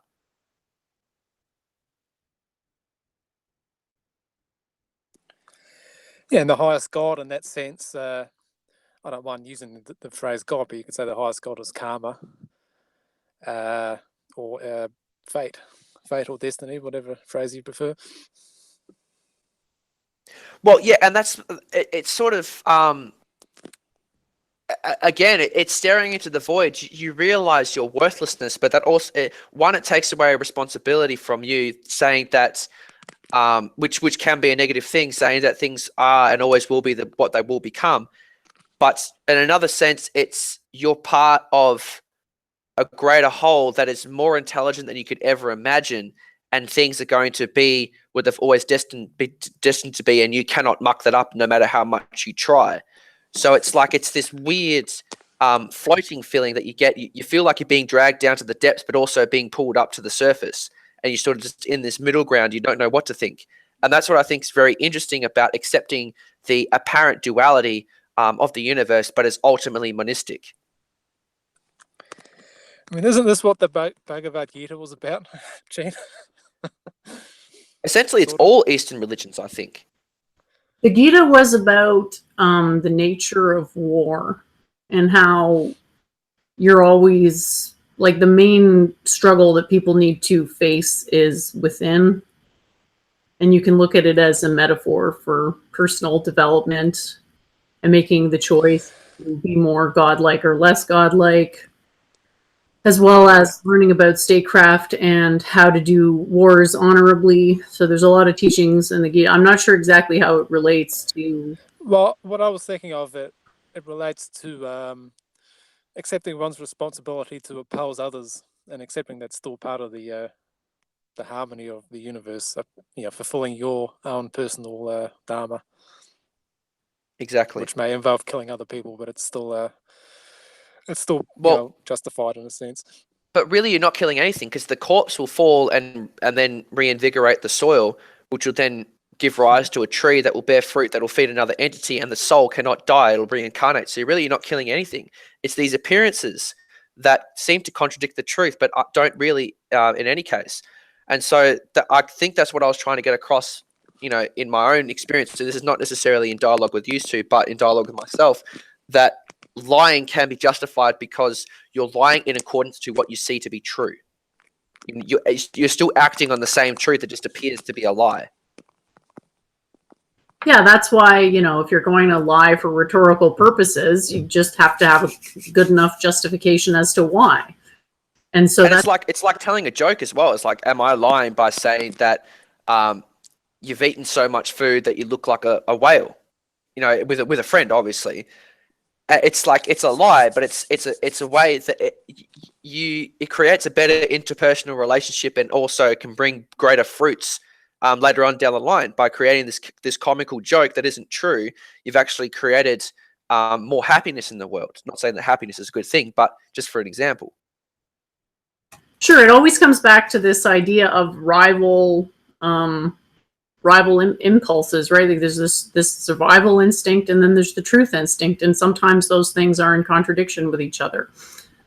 So we have to have some way of harmonizing the two, and it's not clear, and that's why I say we need to have this abstract ideal of science, because some lies tell others may seem benevolent, but at the end of the day, they're not. Like, to me, this idea of chosenness is an extremely toxic belief.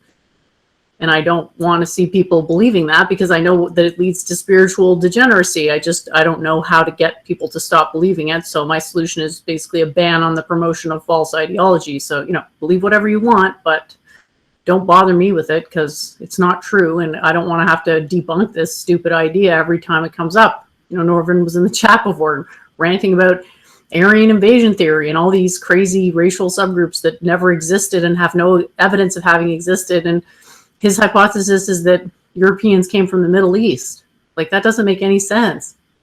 The genetics don't support that position at all.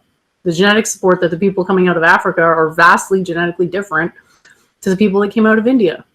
Very, very clearly supports that. Like, I don't want to lose any more knowledge. I don't want people to forget the truth about the civilization. I'm sort of annoyed at the that model. I mean, I can only assume a bunch of other people follow it, not just Northern. It's like a mainstream model that's coming up. It seems to emphasize that the mixed nature of Europeans even manages to throw in some sort of proto-Mongoloid population, is supposedly a founding population of whites. And what's especially annoying is that Northern said the out of India theory was anti-white, when it's in overt propaganda terms less white supremacist friendly than the one he's pushing. So I don't understand it. I guess it's some sort of control position. It's all about narrative. Mainstream control position theory, I guess. Well, the narrative of Aryan invasion theory is we've always been multicultural. It's totally normal to have one race overtake another.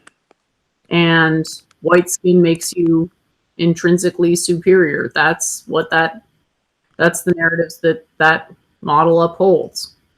I just don't think that Europeans are capable of believing this. It's the same idea as Christianity, that they could believe it temporarily because of propaganda, but in the long run, the evidence just doesn't support that position. Like, you can have a great civilization without being the best civilization. Like, those are two different things, different standards. Even you could argue, for some type of biodiversity and say, like, even these very primitive tribes, they should be left alone because the fact that they exist is increasing the amount of human diversity. They should be left alone. And even if they don't even have fire, they don't have anything, that's okay, because for them, that's what God intended. Yeah, I mean, I do wish there was a bigger gap between the animal kingdom and some portions of humanity. Seems a bit too continuous. The deformation is a bit too continuous, I'll say.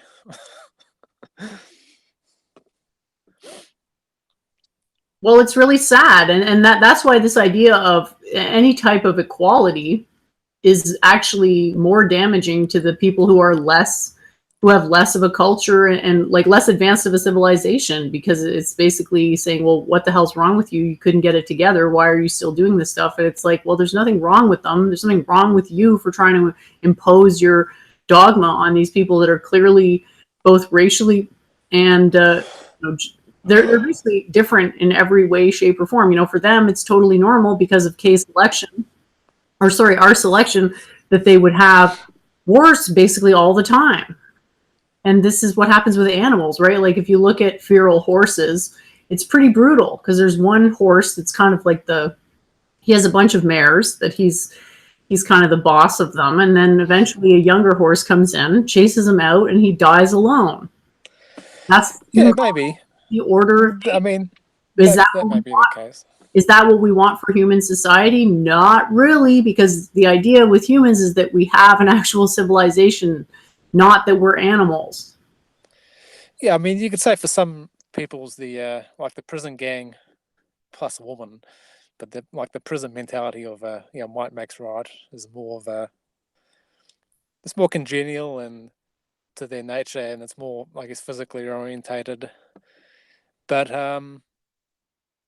you could maybe separate that from the concept of war. I know some people have defined war as being more of an action of civilized man and sort of emphasize the ideological component of war as opposed to like lower level conflict, which maybe, as we see in like the ghetto and stuff, it may be like basically the natural state of certain people's constant low level conflict.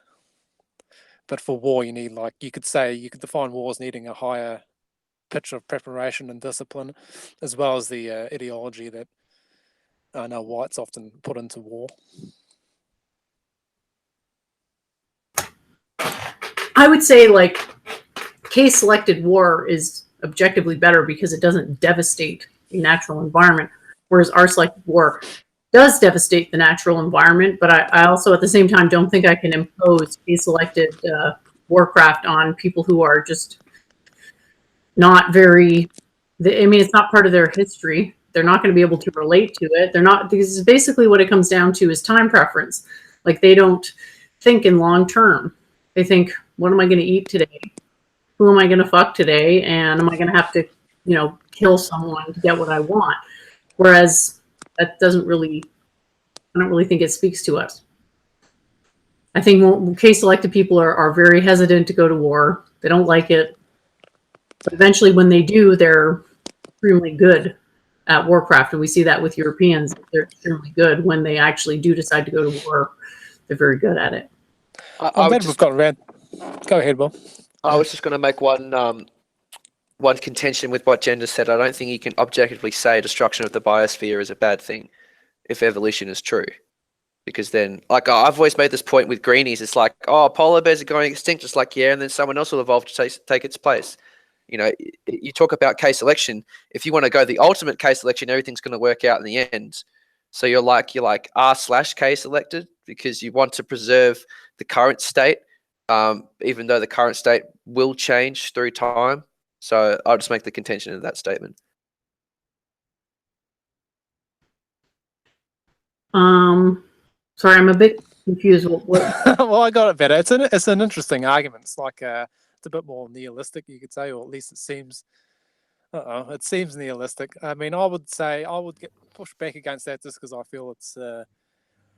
I guess it's an inward soul drive of myself to want to, look after nature as a whole. Well, you can make that. You can make that claim. It's just that I'm not saying that you shouldn't. It's trying to preserve what you know wrong when it's like innate. Yeah, and I'm not saying it's necessarily wrong to defend your biosphere, your current ecology. I'm just saying you can't say it's objectively true that you should, or objectively bad that the destruction of the ecology happens. Well, let's say it's not objective on one level, but it is. It's objective in terms of subjective absolutism. Yeah, that's the point. Yeah. Cool. Yeah. And before we turn into a shit show, I would like to say I was glad that the conversation took a turn towards war because I guess maybe as a residue of coming out of like the general liberal ideology of the masses, I've sort of maybe overemphasized war in my own historical interpretation. Like people like the Spengler and whatnot talk about wars if it's perfectly natural part of human activity, which is true, but at the same time, it's only like maybe 5% or maybe like 10% of human activity. So we shouldn't make it necessarily the centerpiece of history, let alone of philosophy. It's just one of the things that happens, and we can't stop it as a whole because obviously this is another thing. It's one of those things. If you try and stop it, it's basically like a spiritual warfare trying to stop war. So it's one of the reasons it's impossible. You just have to recognize it's there. But yeah, as I say, at the same time, the Darwinian interpretation of history, where conflict is the be all and end all of it, is not strictly rationally true. It's overemphasizing one element of history and biology. Okay, what's that on screen, Jane? Oh, I just wanted to, show the nature of Oh, of European people. I mean, just because we eat animals doesn't mean that we want to be cruel to animals. And I think, animal cruelty is something that people who are just not that civilized like to do because they lack empathy. So I think this is the real nature of Europeans. They really love animals and they don't like yep. animal suffering. And it pains me because of how much animal suffering goes on in the world today and that there's no clear way to stop it. So I just wanted to point out, K-selected people have a higher reverence for animals, and R-selected people, they're just more animalistic. They don't really care, and sometimes they even seem to delight in torturing animals. I don't know what that is. If it's some sort of psychopathic drive because they're bored, they just want to watch something suffer. It's not something I can really relate to, but It's kind of strange, and it's also strange how I don't know. I mean, it seems as if the less intelligent races maybe are more cruel on average to animals, but there's exceptions to that. At the same time, I think cruelty as a principle sort of involves putting yourself in the other being's place, so it sort of does require a certain amount of intelligence to begin with. My dog kills for the sake of killing. It'll attack a lizard and then just not eat it. So there is something about animals that do torture other animals. Well, I mean, you can see that some animals just hunting it. Is he just hunting it? Well, there's some animals that eat Jesus. other animals while they're alive, Jen, rather than putting it out of their misery. So I think there is a natural precedent for torture. And really, it comes down to efficiency. I mean, like, what are you trying to achieve by killing an animal? Are you trying to achieve a sense of power over yourself? Or are you trying to kill it for food? And if you try to kill it for food, then if you ate raw meat, you could just eat the animal while it's alive. So it's about your internal preference. These animals start off as you could say they start off as vegetarians because they start off drinking milk, and I think there's just because they're quite sophisticated organisms. Except in terms of high elements of consciousness, they're just as sophisticated as human beings, cats and dogs, for instance. So they have to make a shift over from this milk diet to a meat diet. And you could say that if they don't do this initiation, then the eating part of their character, and their eating animal part of their character never really develops properly in some cases. Well, birds never start as vegetarian. They have regurgitated no. solid food. So insects, lizards, small mammals, especially if it's an eagle.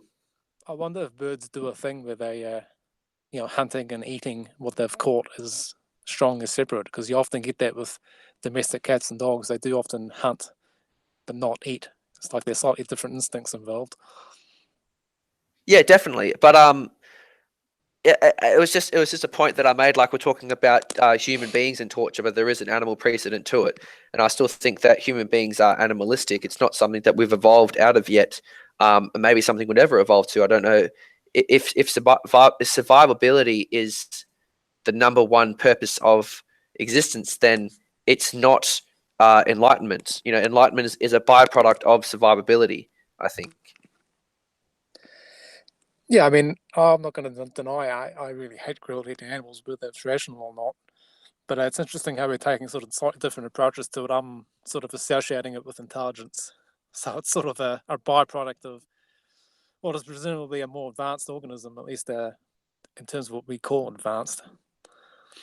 Well, And I think that the viewing people, it more atavistically, because yeah, well, atavistic I'm races, looking I at the guess. psychological causes for cruelty to animals, and usually it's people that feel powerless in the world, and so they exert aggression on a weaker species in order to make themselves feel superior, which is in turn an adaptation to cope with the society that they live in, so they can exist long enough to reproduce. So it's the same evolutionary process as motivating cruelty to animals as it does not motivating cruelty to animals, because to be cruel to an animal in a Western society is seen as immoral, and being an immoral person doesn't make you very, what's the word I'm looking for? Very very appeasing to the opposite sex, you could say. So if I had a girlfriend, for example, that beat on a dog, I wouldn't consider her an optimal mate. But if I had a girlfriend who wouldn't beat their dog if the dog was being disobedient, I also wouldn't see her as an optimal mate. So that's my personal preference. There's some people that despise any physical aggression to an animal, even shouting at an animal is considered abuse. And there's some that see animals as just walking pieces of meat to do what they please. Yeah, and we can see how it's sort of a different access than survivability or that view of behavior, because especially in our conditions, being not cruel enough, you could say, to animals is associated with irrational, non-practical ways of living and sort of being removed from nature. But in other conditions, it's being cruel to animals that actually is irrational, like people mistreating their working animals just for fun, and that's obviously it's bad for their own survival as a people. So there's sort of it's a Well, it is rational because a lot of people, complicated issue. yeah, a lot of people want to see themselves as moral beings, and that's how they justify their existence. And some people abuse animals, as I said, to try and cope with the stresses of everyday life. If they didn't abuse animals, they could abuse their nieces and nephews. They could abuse some retard down the street, or they could abuse themselves. So it's not like this abuse is something that's inflicted specifically on animals. All organisms be abused, but it's that the animal is the easiest way to release that aggression. And so I think there's a deeper motivation to it, and maybe there is a way, like pick up a martial art or go to an amateur boxing rink or something like that. But it's not that it's immoral and not that it's irrational. It's just it's a manifestation of a cause that needs to be addressed. It's the same as self-flagellation, self-harm, thinking about suicide, drug abuse, anything like that, overeating, even addiction to exercise. All these things are manifestations of evolutionary drives to either maintain social stability or to try and justify one's existence. You could say it's like the highest level of metaphysical feels ideology, which is making fun of it. But like with other things which are part of our nature, we can't just sweep them under the rug and pretend they don't exist, because my feels is always can always just pop up in the most unexpected places. So we have to address it. Well, I think Claire, when I first heard her say this, I was a bit taken aback and was against her saying that, but it really is Colbert pointed out and Claire pointed out first of all, it is really metaphysical materialism. Like subjective absolutism does come down to my feels, and I think that rationalism comes down to, as I've said beforehand, sensory perception, which is ultimately subjective. And so I think all of us deal with the same epistemology. We all have to revert back to our senses. And so essentially we can't all agree to the same truth, but we can agree to the patterns in which truth manifests. Will, I'm not saying that one is, necessarily less important than the other. I think our emotions are a good way of checking out if our perception of what should be, reality is correct or not. So, if we're doing something wrong, thinking our reasons are correct, maybe, our feelings of unease and, hurt feelings when people disagree with us, whatever, could give us an indication to maybe re-examine our operating principles, perhaps. So I'm not saying you should discount one completely and just use the other exclusively, but it's like let's just sort of acknowledge that they're there for a reason. Our feelings are intended to signal to us whether something is good or not. But if we just go by feelings, and we'll be really really short-termist, and maybe have too much Well, drugs, have too much sex or whatever, because it's short-term pleasure. well, I would disagree. Through my own anecdotal experience, that going through a sort of hedonistic lifestyle, I found it unfulfilling, and because the emotions that I was trying to seek could no longer be fulfilled by these hedonistic short-term pleasures. It was my emotions that essentially motivated me to get out of that behavior. And my main bone to pick with people that claim to be rational is that my position is that rationalism is just another layer of sensory perception. You start with your external senses, and then they get relayed into your internal senses, and then they turn into internal dialogue, and then they turn into philosophies, ideologies, so on and so forth. And I think that rationalism is just sitting on empiricism, but rational philosophers claim that what they have is something that's metaphysical, and I don't agree with that. I don't think I really understood all that, but if you're talking about hedonism, I think of sex and drugs and rock and roll, and maybe if you came from a religious background that said, don't do that sort of thing, then maybe, some of the inconvenience and, bad stuff that happened as a result of overindulging in all that could have been prevented as far as your life was concerned. I came from an agnostic background where sex, drugs, and rock and roll were just things that we talked about all the time. I pursued that lifestyle, found it unfulfilling, and have turned away from that.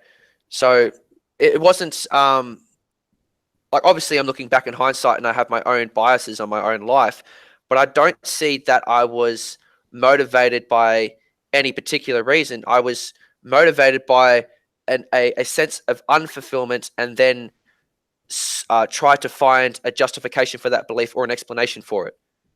Yeah, I think youth is sort of kind of you're always in danger of, why not? It's a party, let's do it. If it feels good, do it, and it could be very self-destructive. I mean, probably more for women than men, because women get knocked up and have babies. But maybe men are more in a position to just sort of walk away. But I think that even men suffer psychological and emotional damage through bad experiences through sex and drugs and rock and roll. And I mean, it could be that I'm slightly more intelligent than the average Joe, but I just found it boring. You get up 3-4 nights a week, and you're out there on the piss, and then you're hungover all the fucking time, and then you're grumpy, and then your personal life struggles. And when you've worked so hard at creating interpersonal relationship with people, and then you see it starting going down the shitter, and you know how hard it is to work back up on the ladder, one can make the decision, well, no, I'm not going to jeopardize what I've worked so hard for. I'm actually going to, straighten myself up, have a cheat day every once in a while, but commit myself into preserving everything that I've worked for, where other people see as everything is easy come, easy go. And that's not necessarily right or wrong. It's just different people's temperaments and different attitudes towards, what they're really trying to get at. Are they in life for a good time, not a long time? Or are they in life for some sort of higher goal, you could say? Well, I guess, it seems obvious to me that we're here to fulfill our potential, whatever it is, and if we do too much of sex and drugs, then we're gonna destroy our relationships, which is gonna hurt us, as well as destroy our career prospects. If we drop out of university or get sacked because we don't turn up for work, or whatever it is that these things can make us do. So that's an interesting point too, Claire, because it was for me. I was in that lifestyle for so long that I actually did create relationships within that subculture. And the funny thing is when you try and turn back to the light side, of the force, you're also caught in this catch-22 where even though ultimately the people that are in this subculture aren't loyal to you, they're definitely not as loyal to you as your family is. You still feel like you're betraying them by not letting yourself fall victim to the degenerate culture that they're a part of. You feel like you're almost being snobby by trying to clean up your act. And it's that funny thing is that no matter where you go in life, you're always going to be betraying someone, either externally or internally. Yeah, And really, I mean, it I does don't come know. down to your desire. Yeah, I mean, I once got quite annoyed with a friend who wouldn't drink, because we were out for the night, and I thought, well, have a drink, and she wouldn't, and it was just I couldn't even put my finger on it about why I found myself, really quite cross with her, until I realised, yeah, I kind of wanted her to join me in the, same degeneracy, or she'll just sort of see through. Me for probably the silly things I was going to say. And I think a part of going out and drinking is the part that you want. It's more of a ritual than an outing. You go out there and it's sort of like it's polite to drink, or if you're going out to have a cigarette, it's polite to smoke. You don't go out with someone else who's having a cigarette and you just sit there staring at them. You don't go out and drink and you're not the one. You're the only one drinking water, or you don't go out to a bush doof and you don't take pingers. It's like it's things as a ritual. You don't go to church and sit in the back and with your earphones in. You go into the outing to participate in the ritual. So I think I understand definitely, because I was actually that person that I went from one extreme of drinking once every second night of the week to not drinking at all for about 6-7 months. And so I was in that position where I was thinking like, I'm not playing the game. I feel like an outsider wherever I go. I want to catch up with my friends, but my friends are always too shit-faced for me to pay attention to them.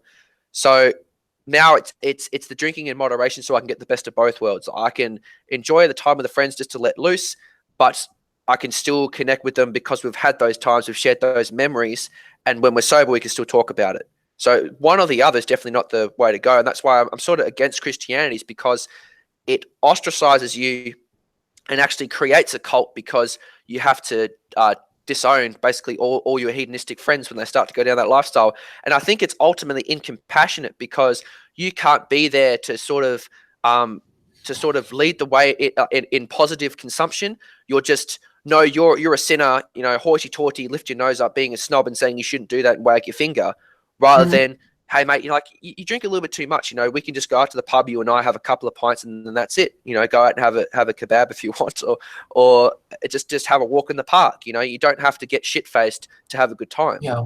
But if you're I outside that cult, it's very hard to tell that from the other side of the fence. Yes, I mean, I knew a bloke who had a drinking problem, and he went to AA, and he knew we couldn't give it up completely. And I thought his compromise was actually very good, in that he could have 4 pints, but two of those pints were water, so he could stay, in the pub. And I thought that that seemed to be the perfect solution. And yeah, I mean that's what I do anyway, because I just go and ask for a pint of tap water. So just because I just didn't see why I should get shit faced. Yeah. But yeah, I mean, there are ways of working out a compromise. If you can be bothered to, but I'm sure it took him quite a few years to work that out.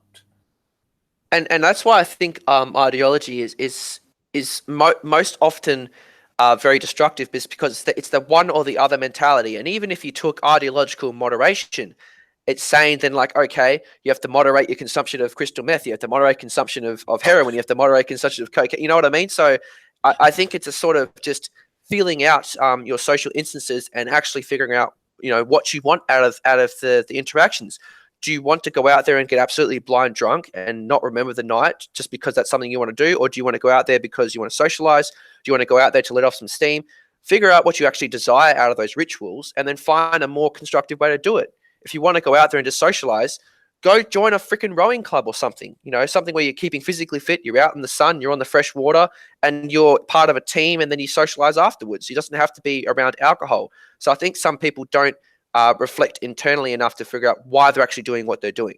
You know, why are we on this stream talking about, you know, alcoholism? Because it's something that we like doing. We like talking about something that's not as mundane as, oh, did you see what happened on the news today? How's the weather? You know, how's your family? Yeah. We like talking about bigger brain stuff. Yeah, I think we want to solve problems, don't we, ultimately?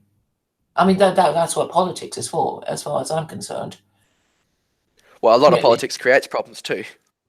Yeah, but I think a lot of it is people and their egos, and a lot of it, a lot of what they don't want to do is totally related to egotism, in that a lot of people can't admit they're wrong, and well, I suppose I was just thinking about the virtue of humility, just simply because it makes you cling to your position less and cause you less pain if you think, oh well, okay, I was wrong, I concede, I've lost the argument, I'll correct my position, and so I don't have to labor on under something that is obviously wrong, and that might make me kind of walk off the cliff or something.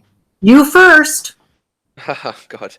I think, yeah, that's another good point, Claire. And I think some people misconstrued, being right with, trying to be on the right side. So that, I don't know exactly how to explain it, but I'm pretty sure you get where I'm coming from, where someone will die beside an opinion rather than give up ground, instead of trying to figure out what is actually true and then aligning with that. And I think with politicians, I wouldn't be so nasty on them, because the thing is they have to save face for the public, and they are elected into positions, so-called, to represent their people. And so if they flip-flop all the time compared to the facts, some people will say that as they're inconsistent, but other people will see that as they're being genuine and consistent with the facts. So it's that weird catch-22 again. Yeah, but I suppose if you say that the system is wrong, that they don't have to keep pretending to pander to us. I'm really very happy if they just sort of got on with running the country and pretend they're running it properly, and making us vote for stupid leadership elections when that they're all crap anyway. But I suppose what I'm trying to say is that I think that it's a kind of narcissistic personality disorder to certain people. I accused James of it, and he's a bit mad with me, but I detect that there are certain people who think, well, I'm not, it wouldn't profit me to defend this principle. It wouldn't profit me to, say something in public because of work reasons, social reasons. So I don't. And what they tend to do is say, if I can't do it, if I shouldn't do it, then nobody else can. And if they do it, I'm going to throw rocks at them for being stupid. And I think that there's a lot of people, on the same side who do it to each other. It's narcissism is a funny thing, because I've seen examples of narcissism, through my very general study on the subject, and it seems that that there's more trauma behind it. That it's like they don't choose to be narcissistic. It's sort of narcissism as a self-defense strategy. Yeah, they fall into it, exactly. So it's essentially, the question is, and we're talking about solutions here, how do you get out of the pit of narcissism? How can you form vulnerability again? I mean, because that's what it is. To not be a narcissist is to let yourself be vulnerable to being wrong, to be vulnerable to letting someone else call the shots. And some people are so anxious about being in that sort of situation that prefer to be deluded and convinced that they're right all the time and everybody else is in the wrong, rather than let themselves be dictated by someone else. So I think there's more intricacies than rather just slapping on a label and saying they're a narcissist, good for good or for worse.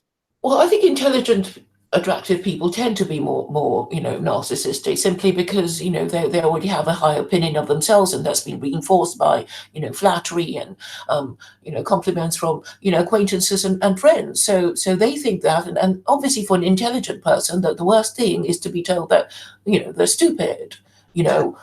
So I think that the problem must be to distinguish the difference between being merely intelligent and being wise, and I think that would be a helpful move. Simply because there is a difference, isn't there, Will? Intelligence and wisdom. I would say yes. There's being smart. There's being, which is like more like witty. There's intellect, intelligence, and wisdom. I would say are the four categories. And wisdom is a very, very hard trait to acquire, and it sort of comes with experience. Whereas intelligence can be a trait that you're born with, as well as intellect. And I think being smart is a skill as well. Someone who can be very unintellectual, unintelligent, but very smart, as in they can through experience they figure out the shortcuts in life essentially, and they can cut the queue. Yeah, and I suppose wisdom is. I mean, it's one of the attributes of God. I seem to have noticed, and it seems to be associated exclusively with good. I mean, you can't be a wise person and an evil person, or can you? Or you just be called cunning. Then you wouldn't be called wise. You'd be called cunning. Well, I think a lot of words, and you pointed out another good point. A lot of words have intrinsic moral meanings to them.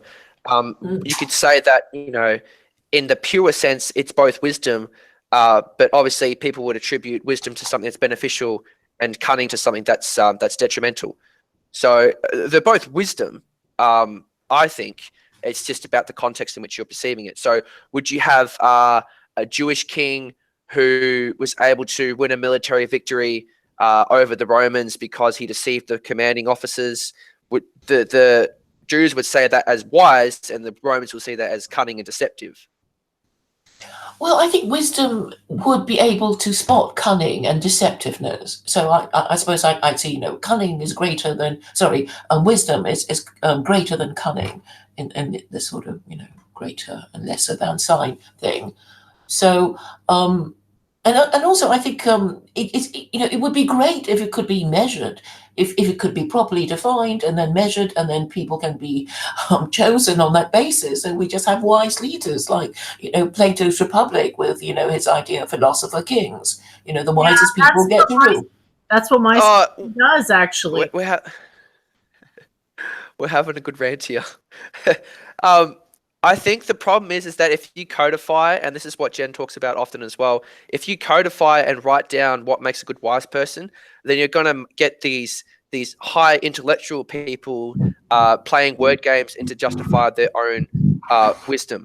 Whereas if you keep it sort of vague, it's sort of through a process of admiration and rising through the ranks, we recognize who a wise person is. Marcus Aurelius is a good example of what a wise person is, who is a beneficial ruler. Unfortunately, people seem to think that wisdom was a genetic trait. He passed on the emperorship to the imperial title to his son Commodus, who just went absolutely bonkers. Yes, I did see Gladiator. Did you do philosophy at university, Will?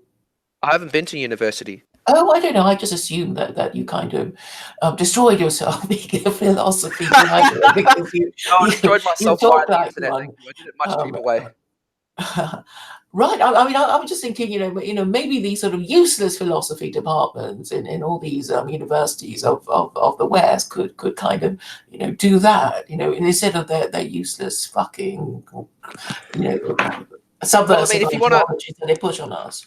If you want to look at the meaning of wisdom, I would recommend looking into classical philosophy out of ancient Greece and ancient Rome. I think like antiquity and classical philosophy are really where wisdom is being discussed. I think mostly nowadays our philosophy is about language.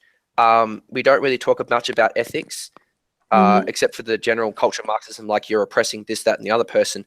But yeah, I think through different periods of Western development, and I think there was different epochs in the Oriental traditions, but we're going through different phases in our philosophy, and right now it's about language.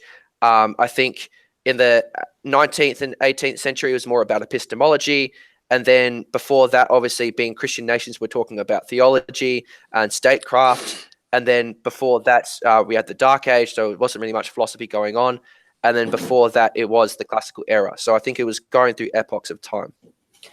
Yeah, I think I mean I have studied Western philosophy, and that's why I came to the conclusion that most of it is rubbish anyway. But I think after studying Judaism, it's sort of like I think I really have become smarter as a result of learning about their stuff.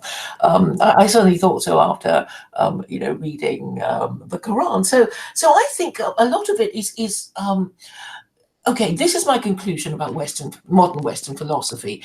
During the Enlightenment and afterwards, the whole point of Western philosophy is really trying to reinvent God. That this empiricism and rationalism debate is sort of, it's just both sides trying to prove the existence or disprove the existence of God, or question the existence of God, and then creating their own, morality within, in the absence of God. And I don't think it served us that well, because we got communism and But all kinds that of was the weird. problem. The problem with late medieval and early modern philosophy is that it arose out of this search for truth, that everybody believed the Bible was true, that Christ was the true Son of God, that the Hebrew God is now the patron God of the Gentiles. All this is true. We can defend it to the very day, and only if we get our arguments right, we can make people believe this. And then science came along and proved all these things not to be the case, and we are living in that postmodern, post-Christian epoch where we're all saying like, well, we don't really buy this stuff, but it came out of this belief that people searched after truth. And so what do you do when you discover something not to be true? Do you just wipe it on the carpet and say, okay, let's turn back and become dogmatic? Or do you the thing is that I think that the European spirit is something that's obsessed with truth. It's the Faustian spirit. And so we preferred to hold on to our spirit rather than our spiritual dogma. And so we left Christianity by the wayside and sort of try to justify that post hoc. I don't see how science has disproved the existence of God. I mean, in what way? Can you explain? Well, that's the modern claim. That's the modern claim by science. Evolution is true, therefore God doesn't exist. I mean, I think it could be argued again, saying, well, God created evolution. Adam and Eve is just a story. It's a parable, whatever. You can still say that. Yes, but it's a very weak argument. It doesn't disprove a philosophical God, but I mean, it disproves the tribal God pretty much. But I think the real direction of modern Western philosophy is political, because on the one hand, you have these semanticists who are just trying to confuse people. On the other hand, you have people like us trying to redirect them. So I think that would be the best word for modern political philosophy. I mean, philosophy. It's moved out of being pure philosophy into sort of political agitation in disguise, or not in disguise. Yeah, there's been a lot of revival movements throughout the ages to kind of undo the Semitic beliefs that were imposed by force and subversion. And I think what happens is the people running things basically cherry pick beliefs, like this idea of the Socratic method, the Platonic cave. They cherry pick them and say, well, this is the best thing that ever happened, but actually they're kind of inherently subversive beliefs. So it doesn't actually lead to greater knowledge depth, unfortunately.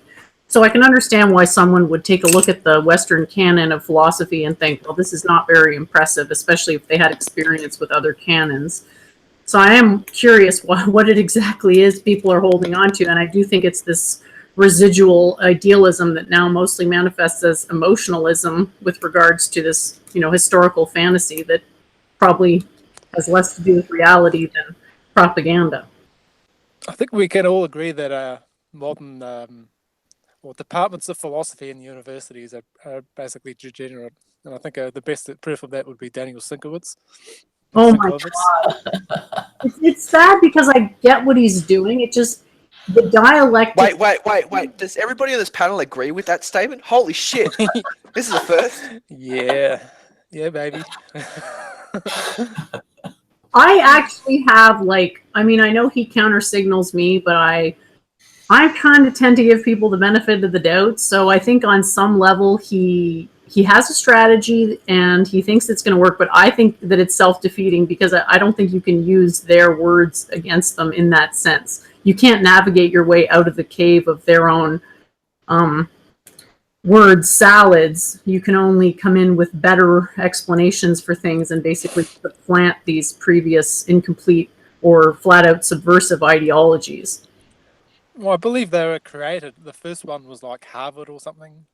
Or maybe it was a bit older than that, but I mean, departments of philosophy are not part of the ancient tradition as far as I know. I mean, the relatively ancient tradition of European universities.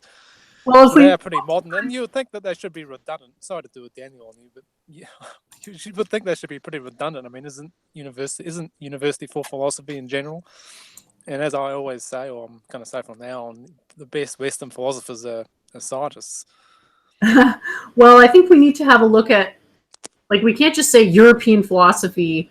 We have to kind of delineate as in pre-Christian, because those, when they saw themselves as what they call Oh yeah, Hellenic, sure. they took their influences from India mostly, and other Europeans that were in those traditions. Like if we look at Pythagoras, he even started a Gurukul style school in Europe after studying in India. So that's one style of approaching philosophy, and that's why they say that philosophy used to contain science.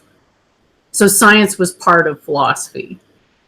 But Yeah, I that's, mean, it still is, but I mean, it's just sort of well, not categorized differently for some really. reason. Not really, because they stopped being scientific because they started accepting certain theories as axiomatic. And you could actually argue that even modern science is no longer science because they've accepted certain things as axiomatic that have been essentially disproven. So they're violating the scientific philosophy, which is that you take the best axioms that are the most validated based on observed phenomena. And we could argue very effectively that this is not what's happening basically even in physics.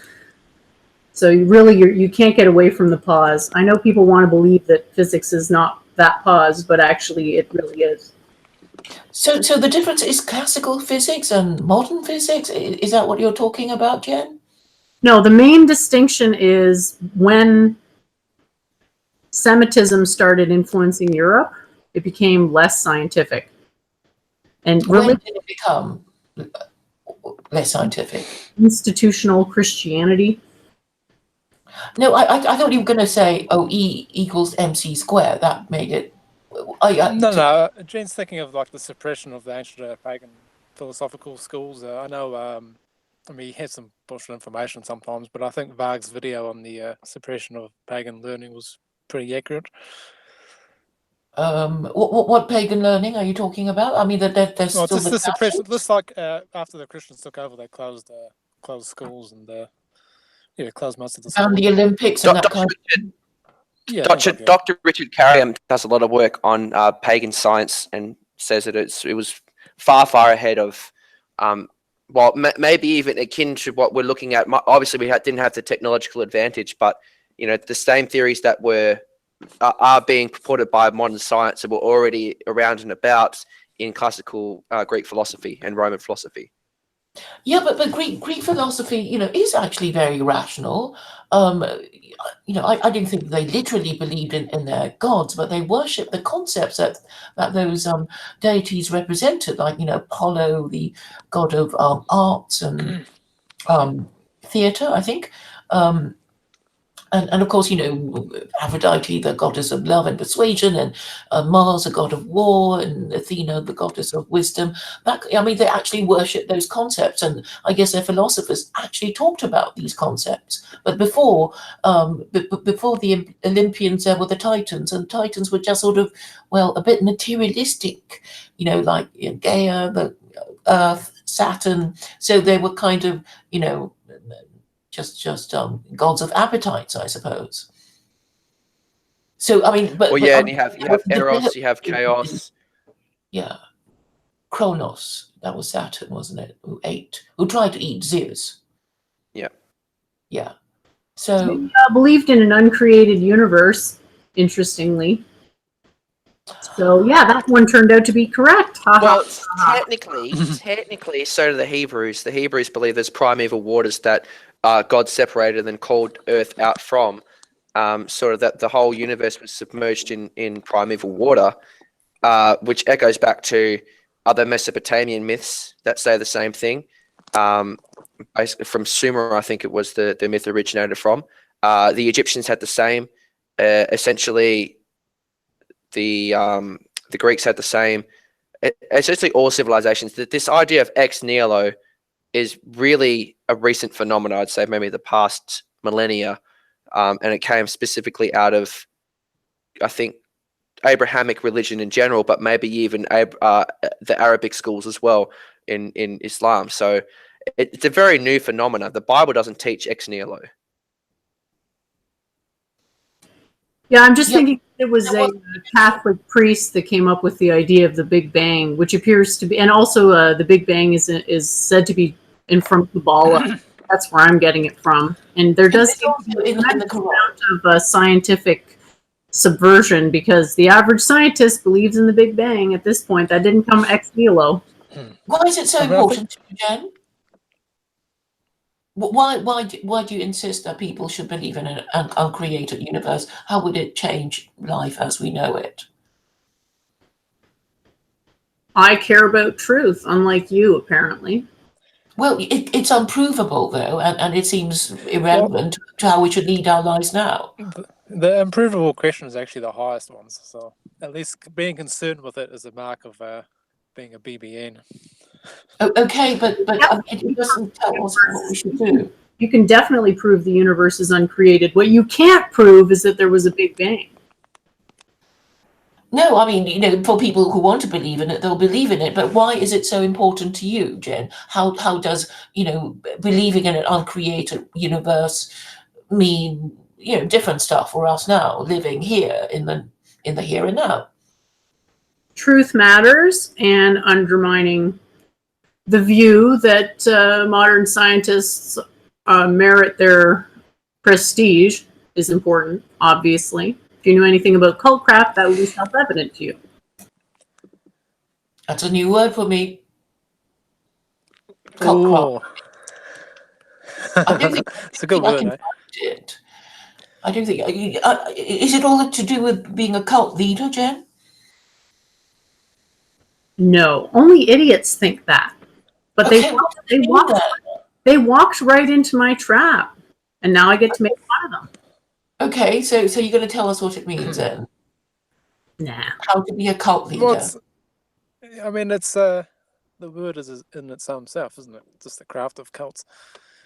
But I think ex nihilo is sort of implied with the second coming idea, because that sort of relates to an end of time idea. So I think that sort of implies creation of time. So I mean, the idea of an uncreated universe means the universe was always there and will always be there. That's the idea, isn't it? Yep. And the Big Bang is it was created, therefore it will kind of stop expanding because it is expanding now, but it's slowing down, and then there will be a big crunch. But then you could say, well, okay, after the big crunch, and everything sort of goes back to that singularity again, then it'll rest for a bit, and then there'll be another Big Bang. But I mean that would have no. But that's effect. that's not Jan's model. I mean, that model does exist, but I mean, it's a different model.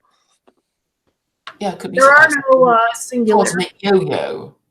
There are no singularities, and anytime you introduce a singularity, it's basically a way to cheat at logic. So anyone who has any singularities whatsoever in their belief system has false logic. Why? Because a singularity is defined as a region where the laws of causality are suspended, and the laws of causality can never be suspended.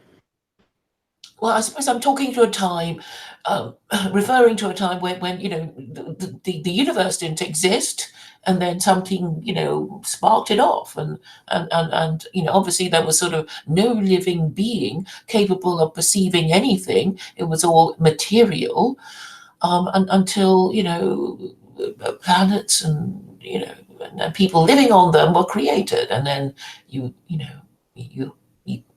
there exist people like us wondering about how the universe was created. But but before actual humans existed, I guess there wasn't much to wonder about. But I mean, I don't see how that should affect our politics. Well, it comes down to credibility and what it is that makes people have faith in society. And if you can undermine the credibility of their most sacred sociological institutions, people will lose faith in society, which will destroy the society. So we're talking about the rule of law, right? And the politicians and the judiciary and government departments supposed to be running, your country properly. And if they stop doing it, then I guess that's the end of your current government as we know it. I mean, if it's overthrown because it is running the country so badly. I mean, that there's always that idea. It's a universal idea that when our elites exploit us and run the country badly and take us into unnecessary wars and lose them, that they're going to lose power, and something will replace them, hopefully better. But I mean, of course, the question of politics is how to prevent that sort of thing from happening. And if you see that sort of thing from happening, what do you do? I think the answer is pretty obvious. What? What is the answer? A natural law government system that won't be weak to this type of collapse. But it needs to have moral authority, and people need to know what you're talking about, and you're kind of far from that, aren't you? Because people go, "Huh, natural law? What does that mean?" Well, if they don't know what natural law is, they can just put their faith in science and put it in faith in science as a method, not as in scientism. Well, I think they're going to put their faith in religion, aren't they? In the end. That's a lot more likely, because your approach is, let's have these people that nobody accepts their moral authority start to tell us how to be moral. Well, you can assert it, I suppose. You can not have it, but you could assert it through ways and means, through maybe leadership qualities, that kind of thing. So I guess that's how you do it. Wait, ladies and gentlemen, I'm going to bow out because I don't want to have this conversation again. Okay, no, but I mean, you have the kind of conversation you want, Will. I guess I just go back to this with Jen, but I didn't mean to derail it. No, Well, do you it's wanna fine. No. I've said everything I want to say today. Okay, maybe we can talk about drinking culture another time. It would be nice face to face, but anyways. I want to come back to our In the future. Well, I want to come back to our conversation later on about social hierarchies. I think that's an important one, as well as getting a more concrete definition for what we mean when we say intellect versus intelligence, because I think it is important to define those terms. I think Sunday will be good. Unless I think aren't you doing a? When do you do your week in review? It's Sunday. 9 p.m. on Sunday, which would be, because you're in Australia, might be Monday. Yeah. Yeah, it's usually Monday. Yeah. So Saturday Eastern Standard. We'll see you all then. Looking forward to it. I am excited to have that conversation because we can get into some personal anecdotes, and those are always a lot of fun. I've always been interested in social hierarchies for what I feel are obvious reasons, so I'm looking forward to that conversation. Cool. All right. Sounds good. And Claire, that was a pleasant conversation. Thank you very much for joining in. I enjoyed it too, Will. I'm glad we're having pleasanter conversations now. We're both growing up. I can't guarantee how long the trend will last. Beware. All right. Thank you very much, everybody. I'll see you all later. Take care. Bye. Bye. So I know so John Vance wants the link. He wants it to be emailed to him. He said he could come off a few. Oh, I suppose I can give it to him. Sorry, I didn't know. I thought he didn't want to come on, and you had given it to him. And sorry, No. Yeah, he has it. Okay. Oh, that should be fun. I kind of have to go because I'd love to stay, but I have to go. But I'll listen in the chat and post comments, and because I guess we're just gonna. Oh, I don't know. Okay, I'll stay. But oh god, it's Just back up your boy. We can call it a day in like a quarter of an hour or something, maybe. Hey John, are you still there?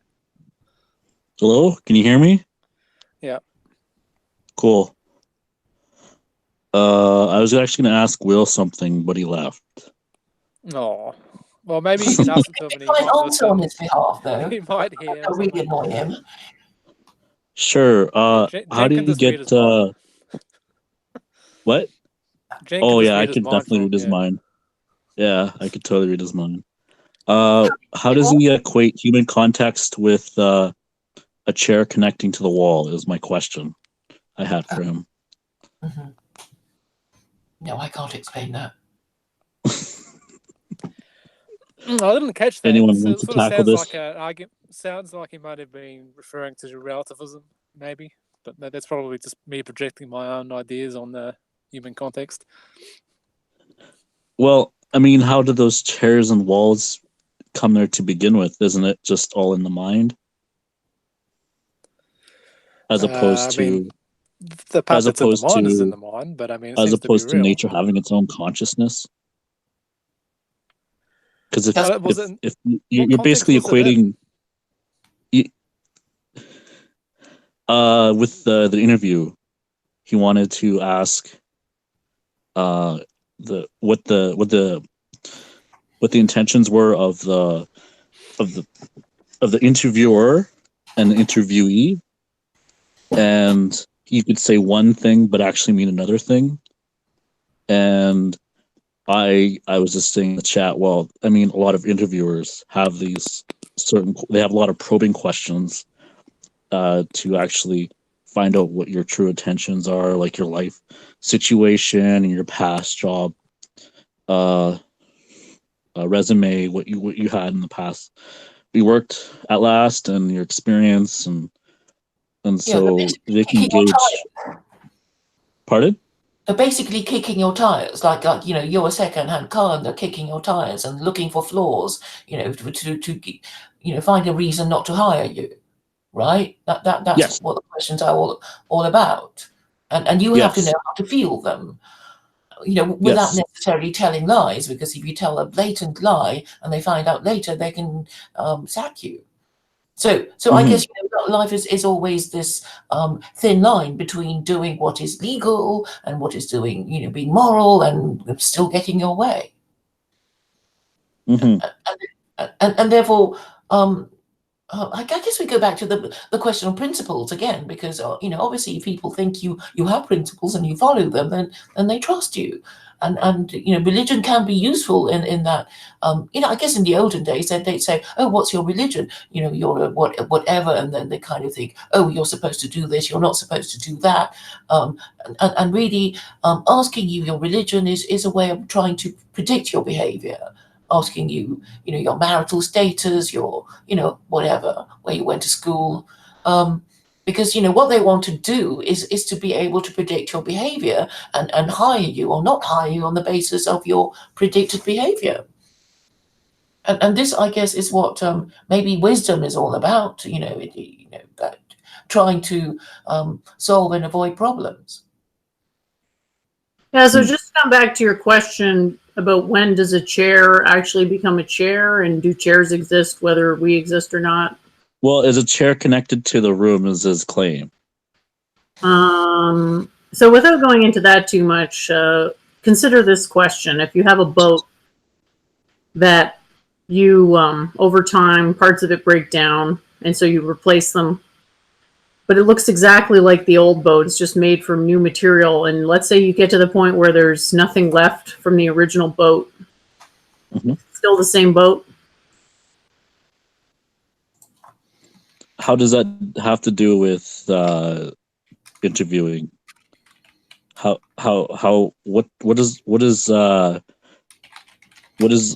does an old boat have to do with the interviewing process of trying to gauge somebody's character? Nothing. You came on asking about Well, he made the claim, so I'm on here, and I want to see. You came on asking about a chair, and that was before. How is a chair connected to a wall, right? But you He asked made about, that claim. you asked about, You can rewind it. You asked about the chair first. Then there was a digression to character reliability and predicting people's behavior, which that itself was the irrelevant digression. So do you want to talk about this chair question, or do you want to talk about character reliability? because you originally asked about the chair thing. Well, I think it's just important. You just can't just make these claims and not be able to back them up, be able to explain them. The idea is that on the macro scale, things look one way, and on the micro scale, they look different. That's the idea. Yeah, so you could say, like, if you divided up a chair into its parts, each one of those parts is not essentially chair-like. It's like a collective, and the existence of the chair is sort of revolves around its name and being recognised as a chair, being used as a chair. And this applies to anything like that, be it a house or a person, even, or a blade of grass or whatever. Its parts are not essentially the same as the collective in whatever form that collective of parts is at that time.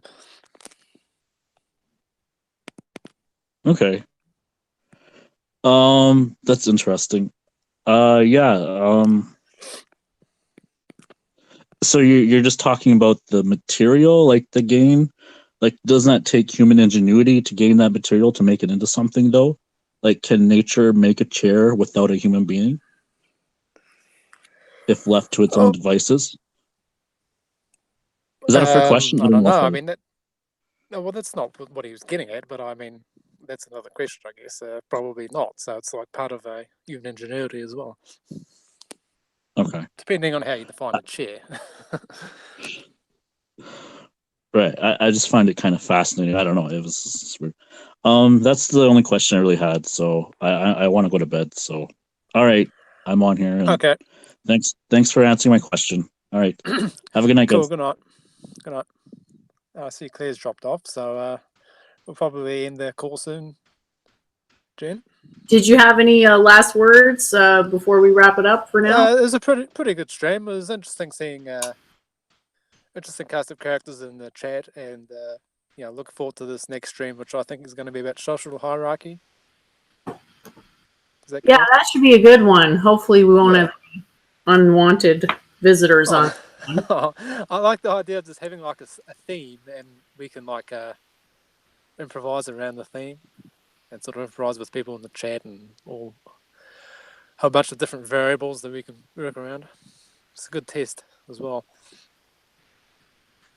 Yeah, I think it's a really good teaching tool because the social element is always more relatable than the more abstract scientific element, which I think John was trying to get into there without much luck. But I posted a link in the chat for my most recent article on panpsychism so people can start to understand a little bit better how the phenomenon of consciousness dictates the reality that we observe and at what point do things become conscious and when they're not conscious, etc. So I think that's a really good thing to look at to get a better understanding of what natural geometry is as well as the measurement limit. So please have a look at that. Go ahead. Have you heard from the lady who I think it's a lady who wanted to talk about punctuated equilibrium in natural selection? And because you've written an article about that, which I thought was very interesting. Oh, thank you. Yeah, I haven't heard from her yet. Hopefully we'll see her in the chat on a different day, and maybe she'll feel brave enough to come on and discuss her ideas. I'm not sure how much she actually knows because the phenomenon seems poorly understood and maybe even impossible to understand within this framework of evolution, which would appear to contradict it. Evolution via natural selection only predicts slow, gradual changes, whereas punctuated equilibrium implies there are very quick phase transitions within the biological aspect of the organism. So that's a great subject to look into. It requires us to delve into the quantum realm, which is usually a little bit more involved. So hopefully at a later date, we can discuss that in greater detail. And I'm looking forward to seeing everyone in the next live stream. Take care now. Bye-bye. Bye-bye.